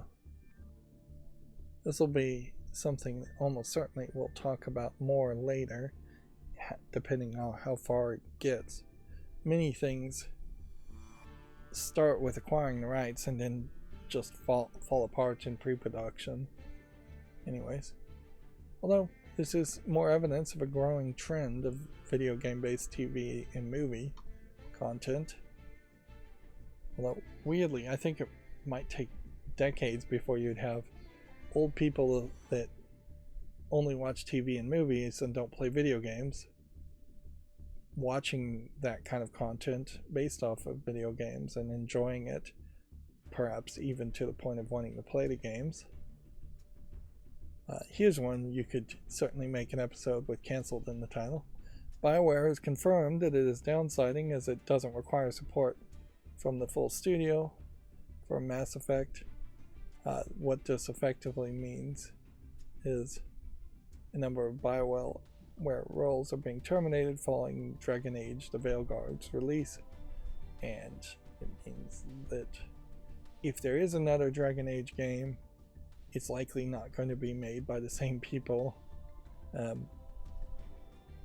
made Dragon Age: The Veilguard, whether you think that's a good thing or not, or the same people that made any of the Dragon Age games, likely. So yeah, they are going all in and focusing on the next Mass Effect, which in fairness is probably the right move, because they need the next Mass Effect to not be a buggy mess like Andromeda, and they need it to succeed. Otherwise they're going to prove that as a company they have no capability of riding the stream and riding the momentum of failure that is around the Mass Effect series right now because of Andromeda.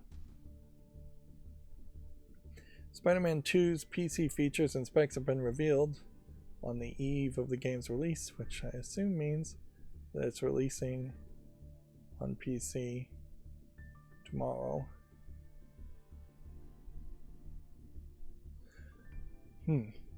Which, yeah, if I had infinite money and infinite time, I would have played Spider-Man 1 on PC and been ready day one to play Spider-Man 2. Let's see. Xbox revenue fell 7% in quarter 2 as hardware sales dropped 29%. I think we had already talked about this in the last stream, so I'll leave it at that. Indiana Jones and the Great Circle has been played by over 4 million players, according to Microsoft, which I guess you have to believe them. Microsoft also says that Black Ops 6 topped Xbox and PlayStation game sales in the holiday quarter, which is definitely believable. There wasn't a lot of competition there. And then Japan's eShop, the Nintendo Switch's Japan eShop, is no longer accepting foreign cards or PayPal to prevent fraudulent use. Players will have to find new ways to buy from the Japanese eShop, which there are services like that almost certainly exist or will pop up to exist, where you can pay a Japanese company to put money into a Japanese account and buy games there. It's probably going to be a little risky and shady to do that if you absolutely want the Japanese versions of games from the Japanese eShop. I suspect that this is 90% to prevent fraudulent use, as they say, but it is 10%, I suspect, based on just a continuing trend of Japanese companies and banks not wanting to work with PayPal or Visa or MasterCard or any of the Western banking systems, in a pretty decent reason for it too, in the fact that PayPal and Visa and MasterCard,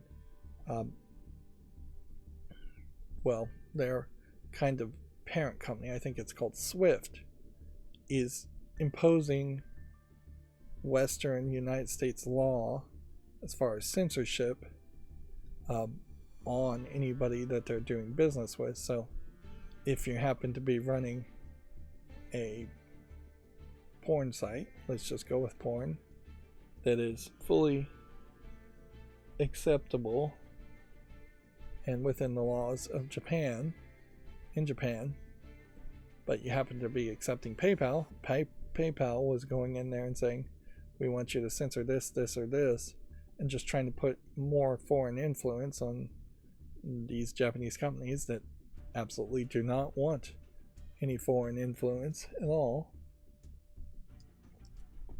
And this is not speculation. I believe that Swift and some of those bank transaction companies fully were proven to be doing that. And that may very well be because of a overly reaching United States law, or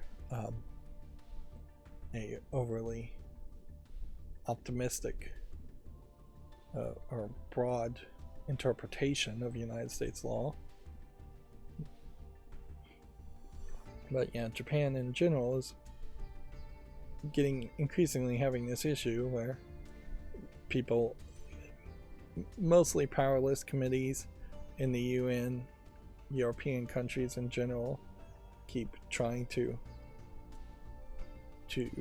pass laws that would ban particularly the animated manga hentai content that is prevalent and fairly commonly accepted in Japan.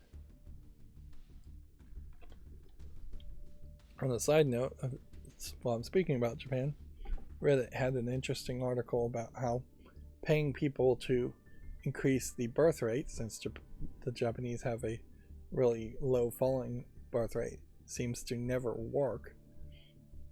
Where Finland had done this experiment for giving $1,000 every month to somebody, I think it was every month, maybe it was only every year, to people who get pregnant for the rest of their life.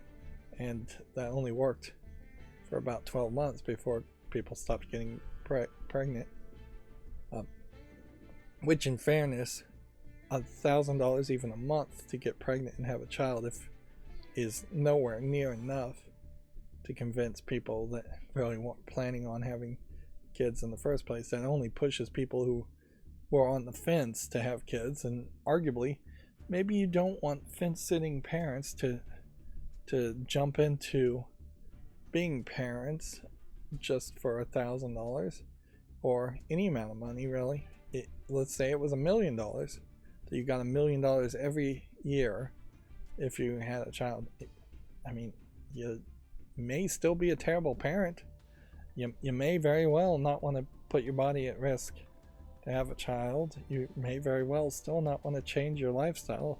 $1 million would change a lot more people's mind than $1,000, but yeah, in the long run, there's just way more factors that need to be considered as far as the quality of life and the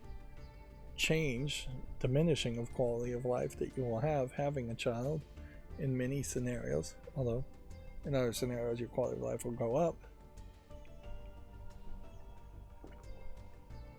And yeah, That is a Japanese problem, as I see it, is that the quality of life in Japan has to be significantly increased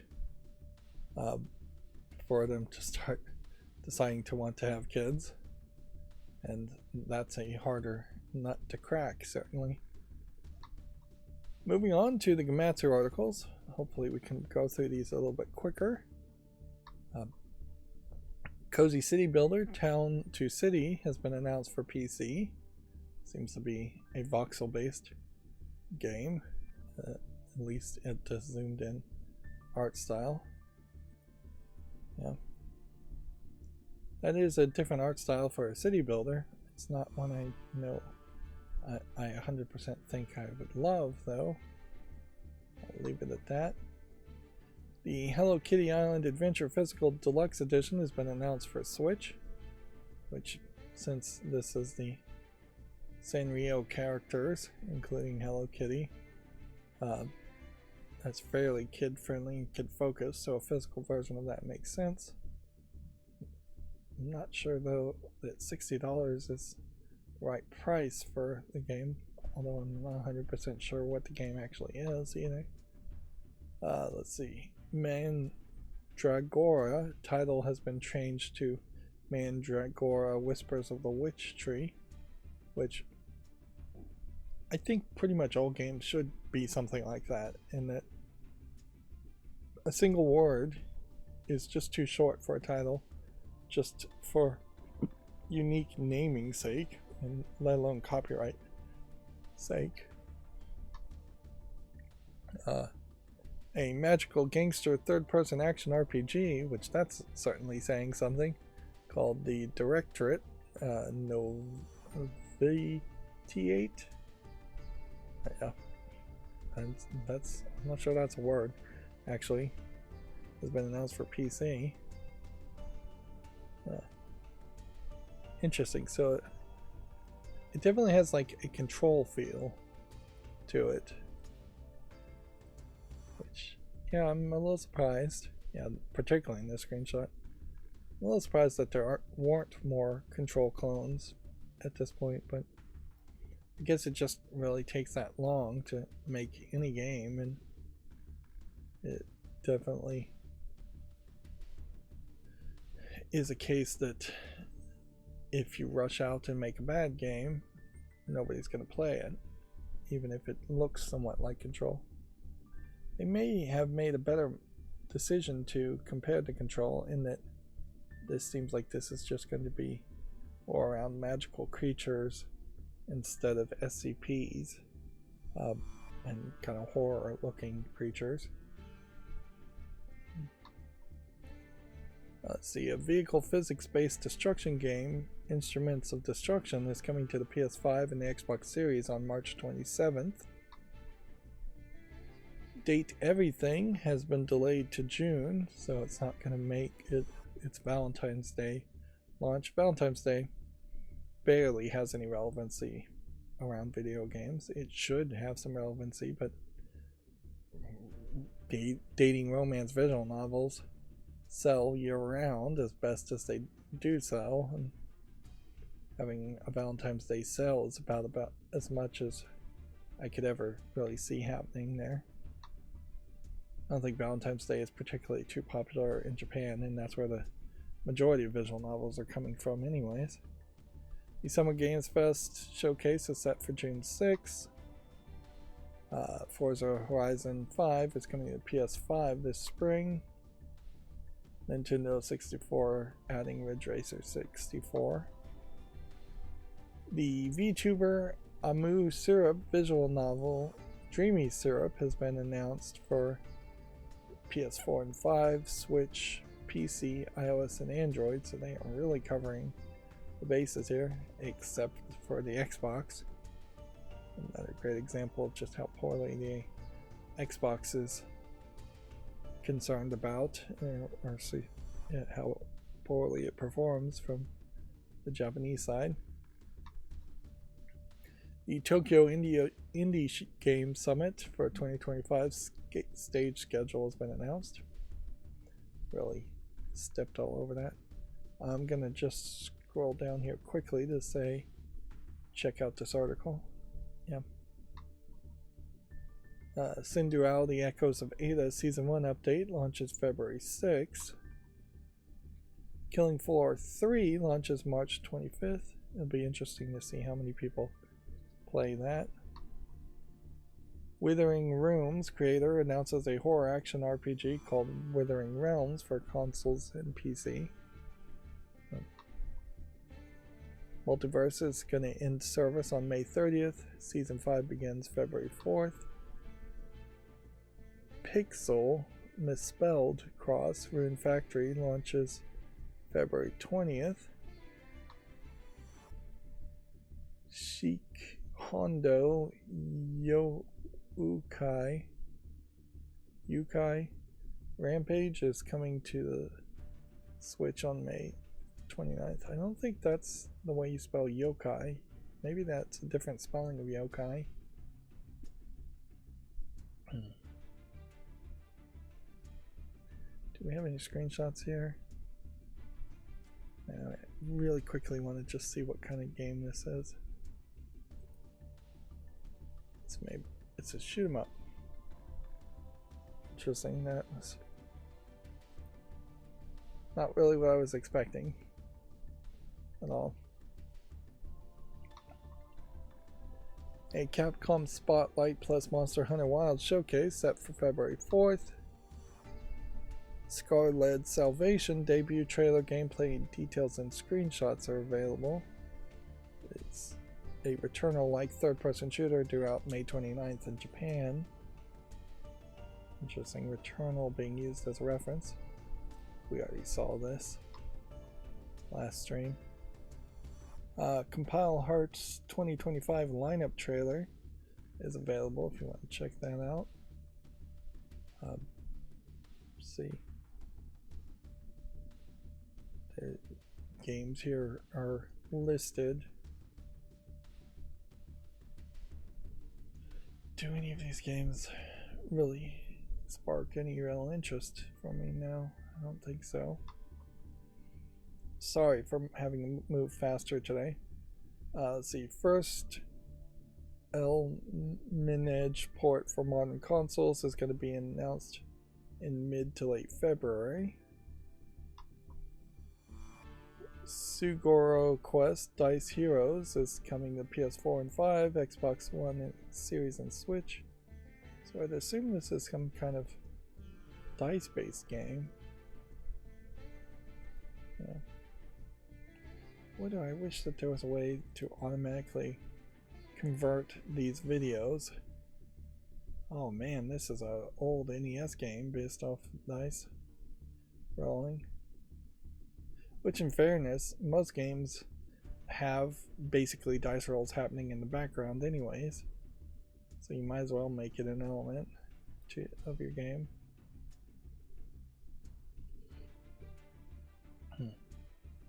But yeah, I really wish there was a way to convert a video down into a group of screenshots just automatically from YouTube. That would be really nice. One thing I can applaud Facebook for them is that they've finally gotten their video screenshots manipulation system changed to a certain point. So now no longer can there be like a single frame that is just a fake frame to a video, so that you click on it and then you end up watching something that is totally not the frame that it's paused on. Instead, now it's showing several frames in a row in a loop for videos on Facebook, which is a way most social media should probably go to prevent that kind of manipulation. And I'm not sure if they really are letting users pick where it loops or not.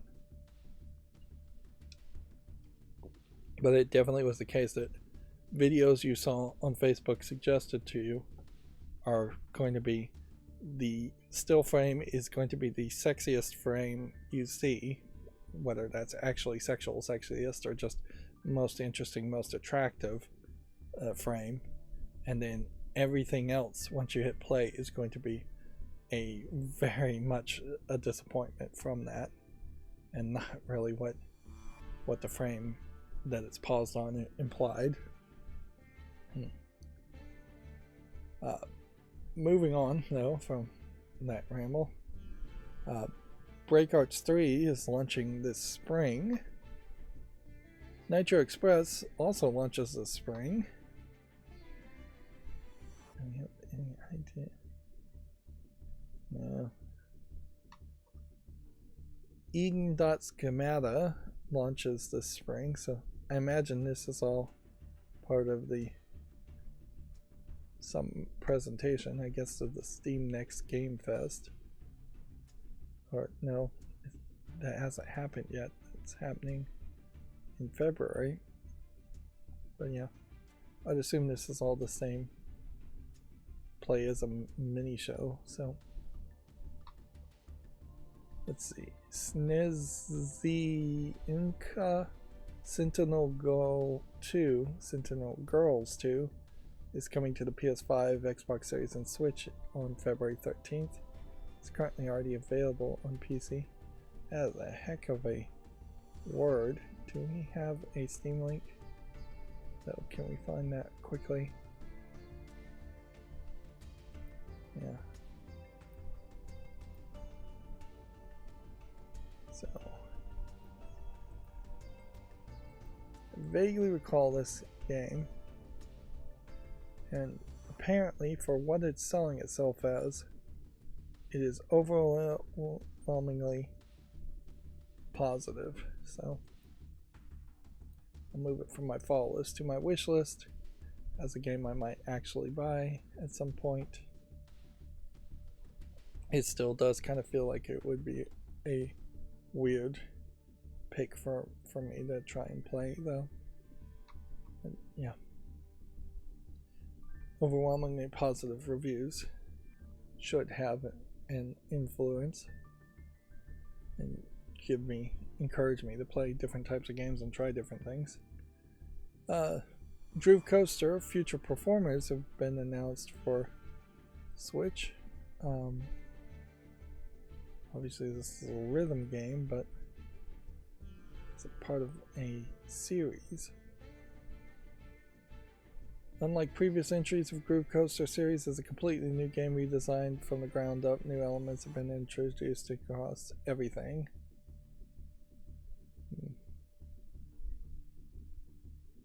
Again, yeah, really just gotta check out these trailers. One of the YouTube shorts I put up was blocked globally by the content creator, so I don't know why your own trailer on Steam, which is not actually copyrightable according to my interpretation of the law and my understanding of it, I don't know why you'd have Content ID copyright claiming that and blocking it for your trailer. But it does happen on rare occasion, and frankly, if you don't want me to make a YouTube short promoting your game or covering your game in any form, then I don't want to cover it, so we can move on from that. And then the Famitsu sales from the 20th to the 26th have been updated. I'm not sure we already covered this or not. Again, we play our weekly guessing game as far as how many PS5 games amongst the wall of Nintendo Switch games will make the top 20 or 30. Ender Magnolia for the Nintendo Switch is new, and the PS5 isn't new. And then Guilty Gear Strive is new. And yeah, for the top 30, we have 1, 2, 3 PS5 games. Rest all being Nintendo Switch. And while we're still just seeing the Nintendo Switch sell like hotcakes, although maybe the PS5 overall is selling a little bit better week to week than it was. Maybe a few hundred more units, maybe even 1,000 more units than it has been. PS4 Pro still in a low place, and Xbox is still in incredibly low numbers, but better numbers than they have been in the past. And PS4 itself is about to fall off the chart as far as the top 10 hardware things. And I imagine as soon as the Switch 2 releases, it would just fall off the chart and that they would only name the top 10 hardware things, but maybe not. Maybe they would just add an 11. Nintendo new DS, 2DS have stopped being mentioned, so either they're selling less than 31 units per week, or sales numbers are just no longer even being collected on those hardware. That brings us to the gaming on Linux games, which, particularly since I'm in a rush today, I'm going to only just show the headlines when they're talking about games and cover only the stories of more general Linux Steam Deck updates. Minecraft getting a new type of cows, fiery bush and more ambient sounds. Firefly bush. Spell Brigade getting gameplay improvements plus UI update for the Steam Deck. The games you can claim from Prime for February list is here on Gaming on Linux. Final Fantasy VII Rebirth should now work better on Linux and Steam Deck with the latest Proton hotfix. NVIDIA's beta driver 570.86.16 has been released with variable rate refresh for multiple displays and lots of improvements, which that sounds good for people with NVIDIA graphics card, which is most gamers. I updated my NVIDIA drivers and it seemed like it kind of was a pointless thing to do. I feel like I've updated my video card drivers multiple times since I last played a video game for very little reason, nothing more than habit. And I definitely have been forced to update Windows multiple times for very little reason since I last played a video game. Open source real-time strategy 0AD Alpha 27 is going to released with a new Vulkan renderer, new maps, and AMD FSR, and lots more. Another example of games embracing Linux video drivers. A free bite-sized photography platformer called Batography is now out on Steam. It actually interests me, so I'll make an exception there. It's already free, it's very positive, so instead of putting that one on the wish list, I can just add it to my library and take it off the following list. Put your thinking cap on for Fallacy Quiz, a game that tests your reasoning skills. Well, that sounds like an interesting concept as far as logical fallacies. Although, inherently, knowing what logical fallacies are doesn't prevent you from really falling for them, nor does it help you in any way to point out those kinds of logical fallacies to people who have no idea what a logical fallacy even is while using them all the time.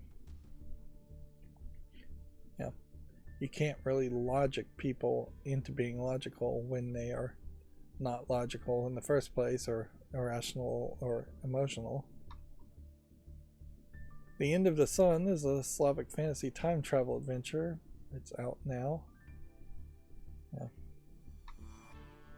Let's see, NT Sync driver support heads to Wine with a new merge request. Ready for the Linux kernel 6.14.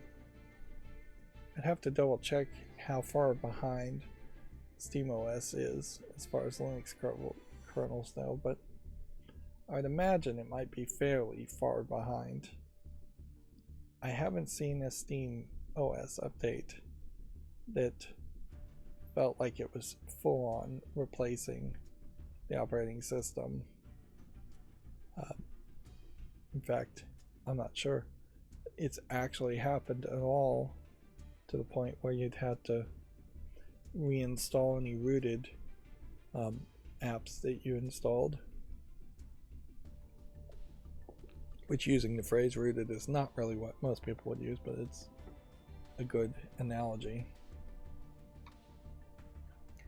Next-gen construction simulation game Roadcraft has gotten a new trailer and release date. Want to check out gamingonlinux.com for that. Let's see. Calabria has taken over libsurvive development and open source VR lighthouse tracking system.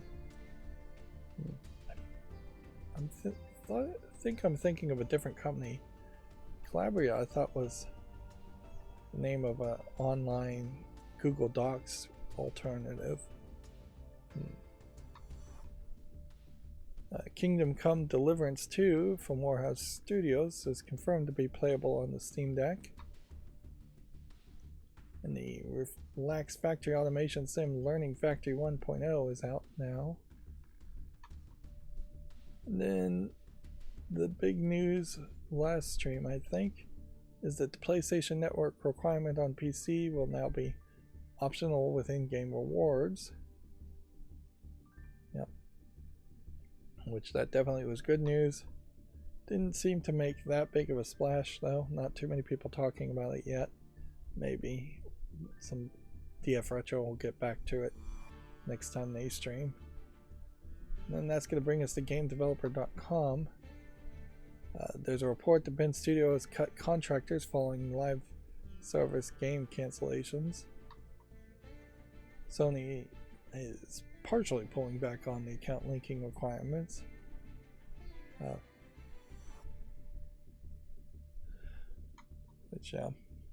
BioWare cutting Chef and shuffles others to different EA teams among the Mass Effect focus.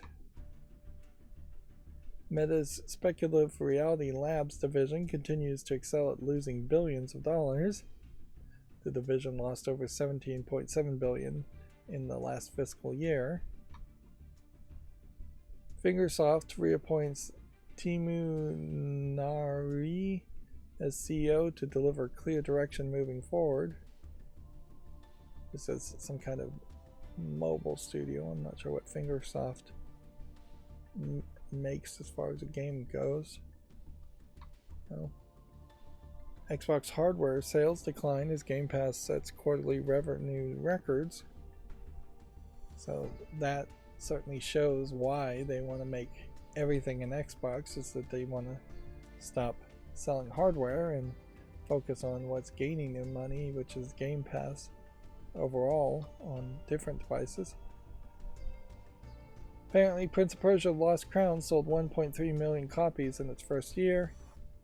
That is an accomplishment, certainly, but it is fairly noticeable that that isn't even 2 million. It's not even a round number, like 1.5 million, and that they are only putting out this information after the first year, whereas major, huge sellers would hit 1.5 million in less than a year in many cases. The Video Game History Foundation launches its digital library for anyone who wants to study games. The countdown starts now, I guess, towards people filing copyright claims and trying to shut it down. Although it may be harder to do that depending on how they're hosting the data. That's another thing to look at for me to research later. Forza Horizon 5 switches tracks to the PlayStation 5 in the spring. And Midnight Society, the studio co-founded by a streamer who admitted to messaging a minor, has shut down. Notice how the headline is fairly different here, in that they are putting in a lot of extra words to talk about Dr. Disrespect without actually even naming Dr. Disrespect in the first headline.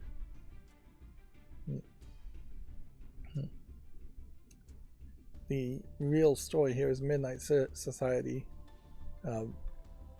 has shut down. And then deeper into it, you could talk around the circumstances of losing Dr. Disrespect, even though he's not being really named as the reason why Midnight Society is being shut down. On the other hand, I don't think anybody's really defending Dr. Disrespect at this point.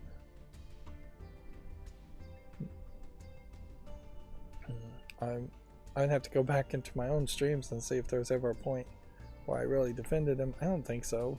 I probably gave him a lot of benefit of the doubts, but yeah, that's about as much. And it's not wrong or bad to give people the benefit of the doubt or wait and see it before making an opinion, or not making an opinion in the first place is a great idea. But yeah, I never watched Dr. Disrespect, so I have really no interest in him.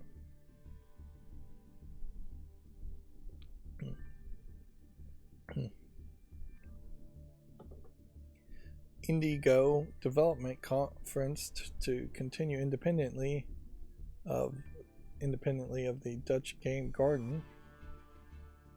I have not heard of this conference before. I would have to assume happens in the Netherlands, and that would be why.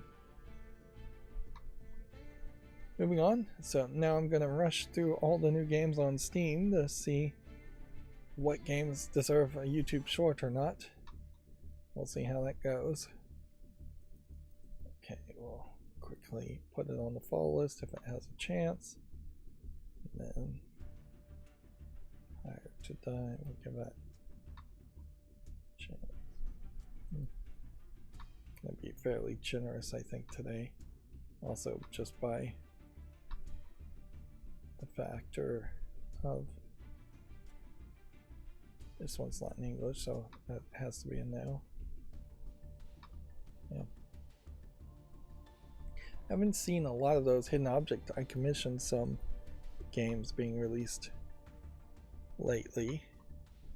It may be the case that they finally saturated their ability to create more of the hidden object art, or the AI program they were potentially using to make that hidden art has run into some trouble, which I definitely don't know if that's what's happening with the iCommission series, but it is very believable that there is at least one game creator that is using AI art generators to make hidden object games, and I definitely know I've seen some games that are using AI art very obviously for like jigsaw puzzle games. Is this in English?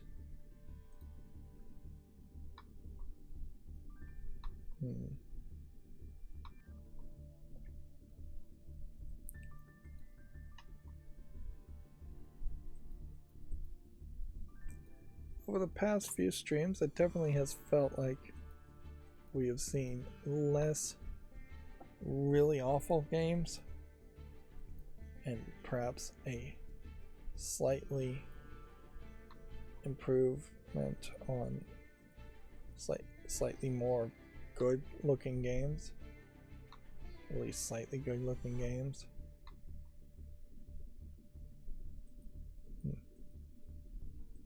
But the big ones, the AAA games, the system sellers, the things like that, quadruple A games, still are completely lacking.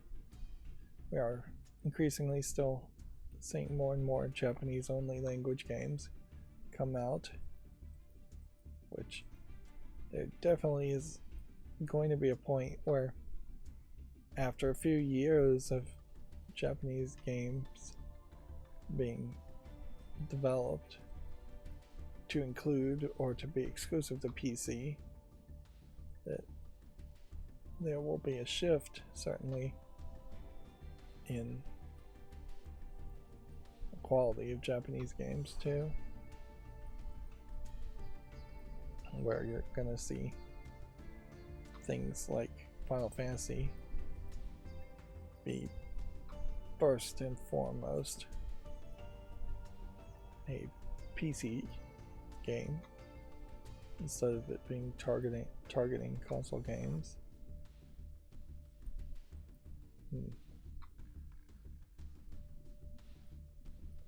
I am seeing what look like a lot of asset flip 3D games that look kind of good, but still feel like they're missing something.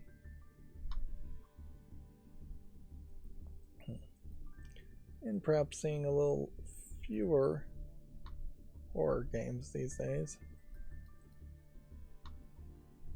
So yeah, it does feel like a slight shift has happened.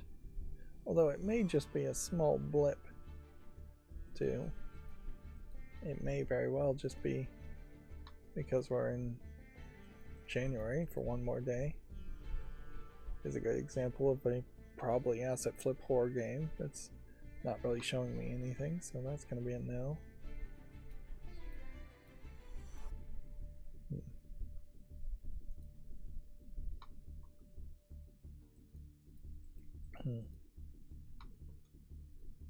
One of the content creators had been making content for way fewer of the amount of time than me and had a lot more subscribers, and I think they were monetized is what they said, so way more watch time than me too. And yeah, congratulations. Certainly it's a wild situation there. I'm not 100% immune to jealousy, but yeah, if I wanted to be successful, I would play and make content and play games that I was less interested in playing and making content on. And so, yeah. To each oneself, you have to be true and not just follow the almighty algorithm to whichever direction it wants to yank you. But yeah, I definitely am in a situation where if I could get 50 more subscribers, I'd be over 1,000. And realistically, I would like to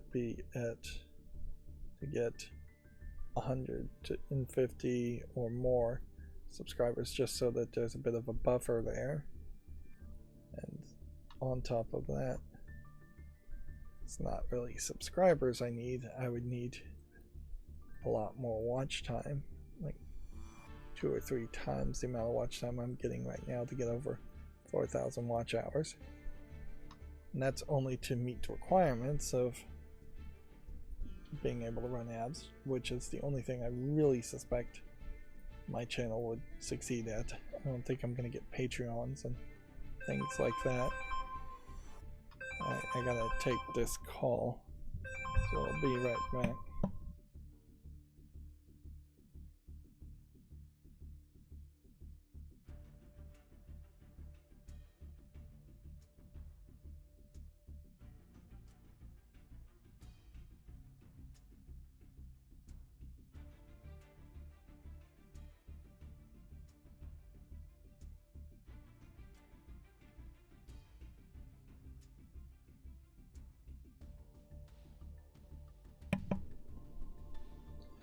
Okay, that was just a phone call reminding me to make sure I'm awake and all.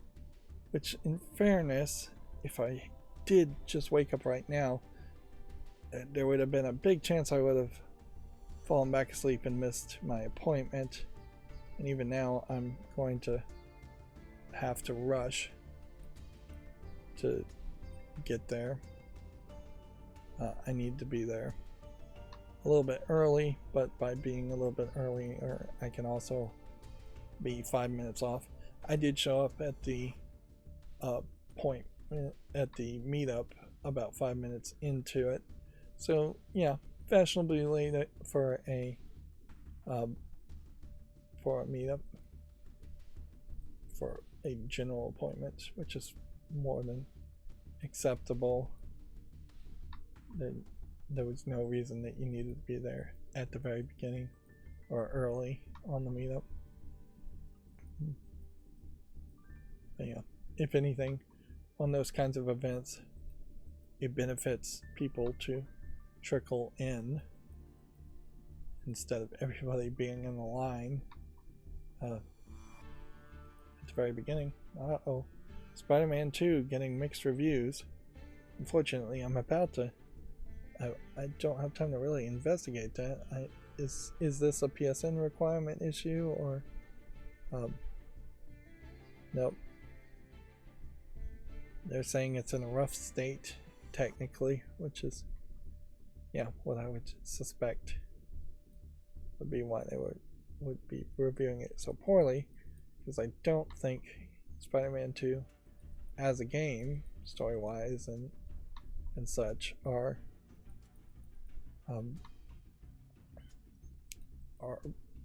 bad. Not bad enough to be mixed reviewed.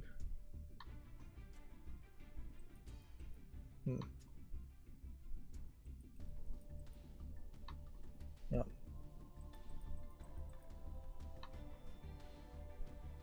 Still, if anything, I've started to see one or two more of these text-based games, and I don't want to be exclusionary, but I still very much feel like these text-based games just really shouldn't exist on Steam. They just feel too low effort and too hard to check.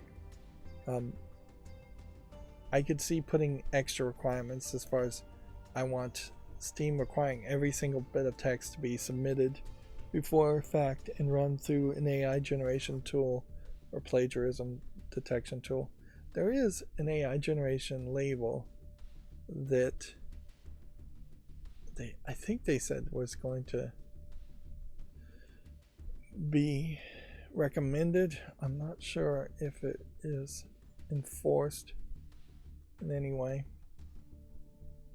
And you can certainly be more generic as far as rules and say, hey, if your game screenshots look this similar and this boring, we don't want your game on our store. Although maybe Valve is more than happy to have these games on their store because maybe there is an audience, but it definitely is not me. And I'm still kind of uncertain as far as how to work with the resolutions. I lost my train of thought there. Well, glad I didn't do that too much today. Survivors games is what I was gonna say. Yeah, I'm uncertain as far as how to figure out whether a survivor game is good looking or whether it is just a bad survivor game.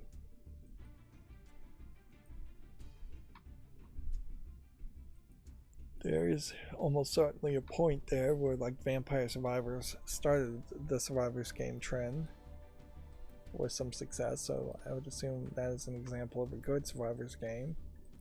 And then there's only been a couple of other games that have really made it to the new and trending tabs of the Steam store. So yeah, of all the Survivors games, there's a lot of options, but I wouldn't be surprised if really there's only one or two worth playing.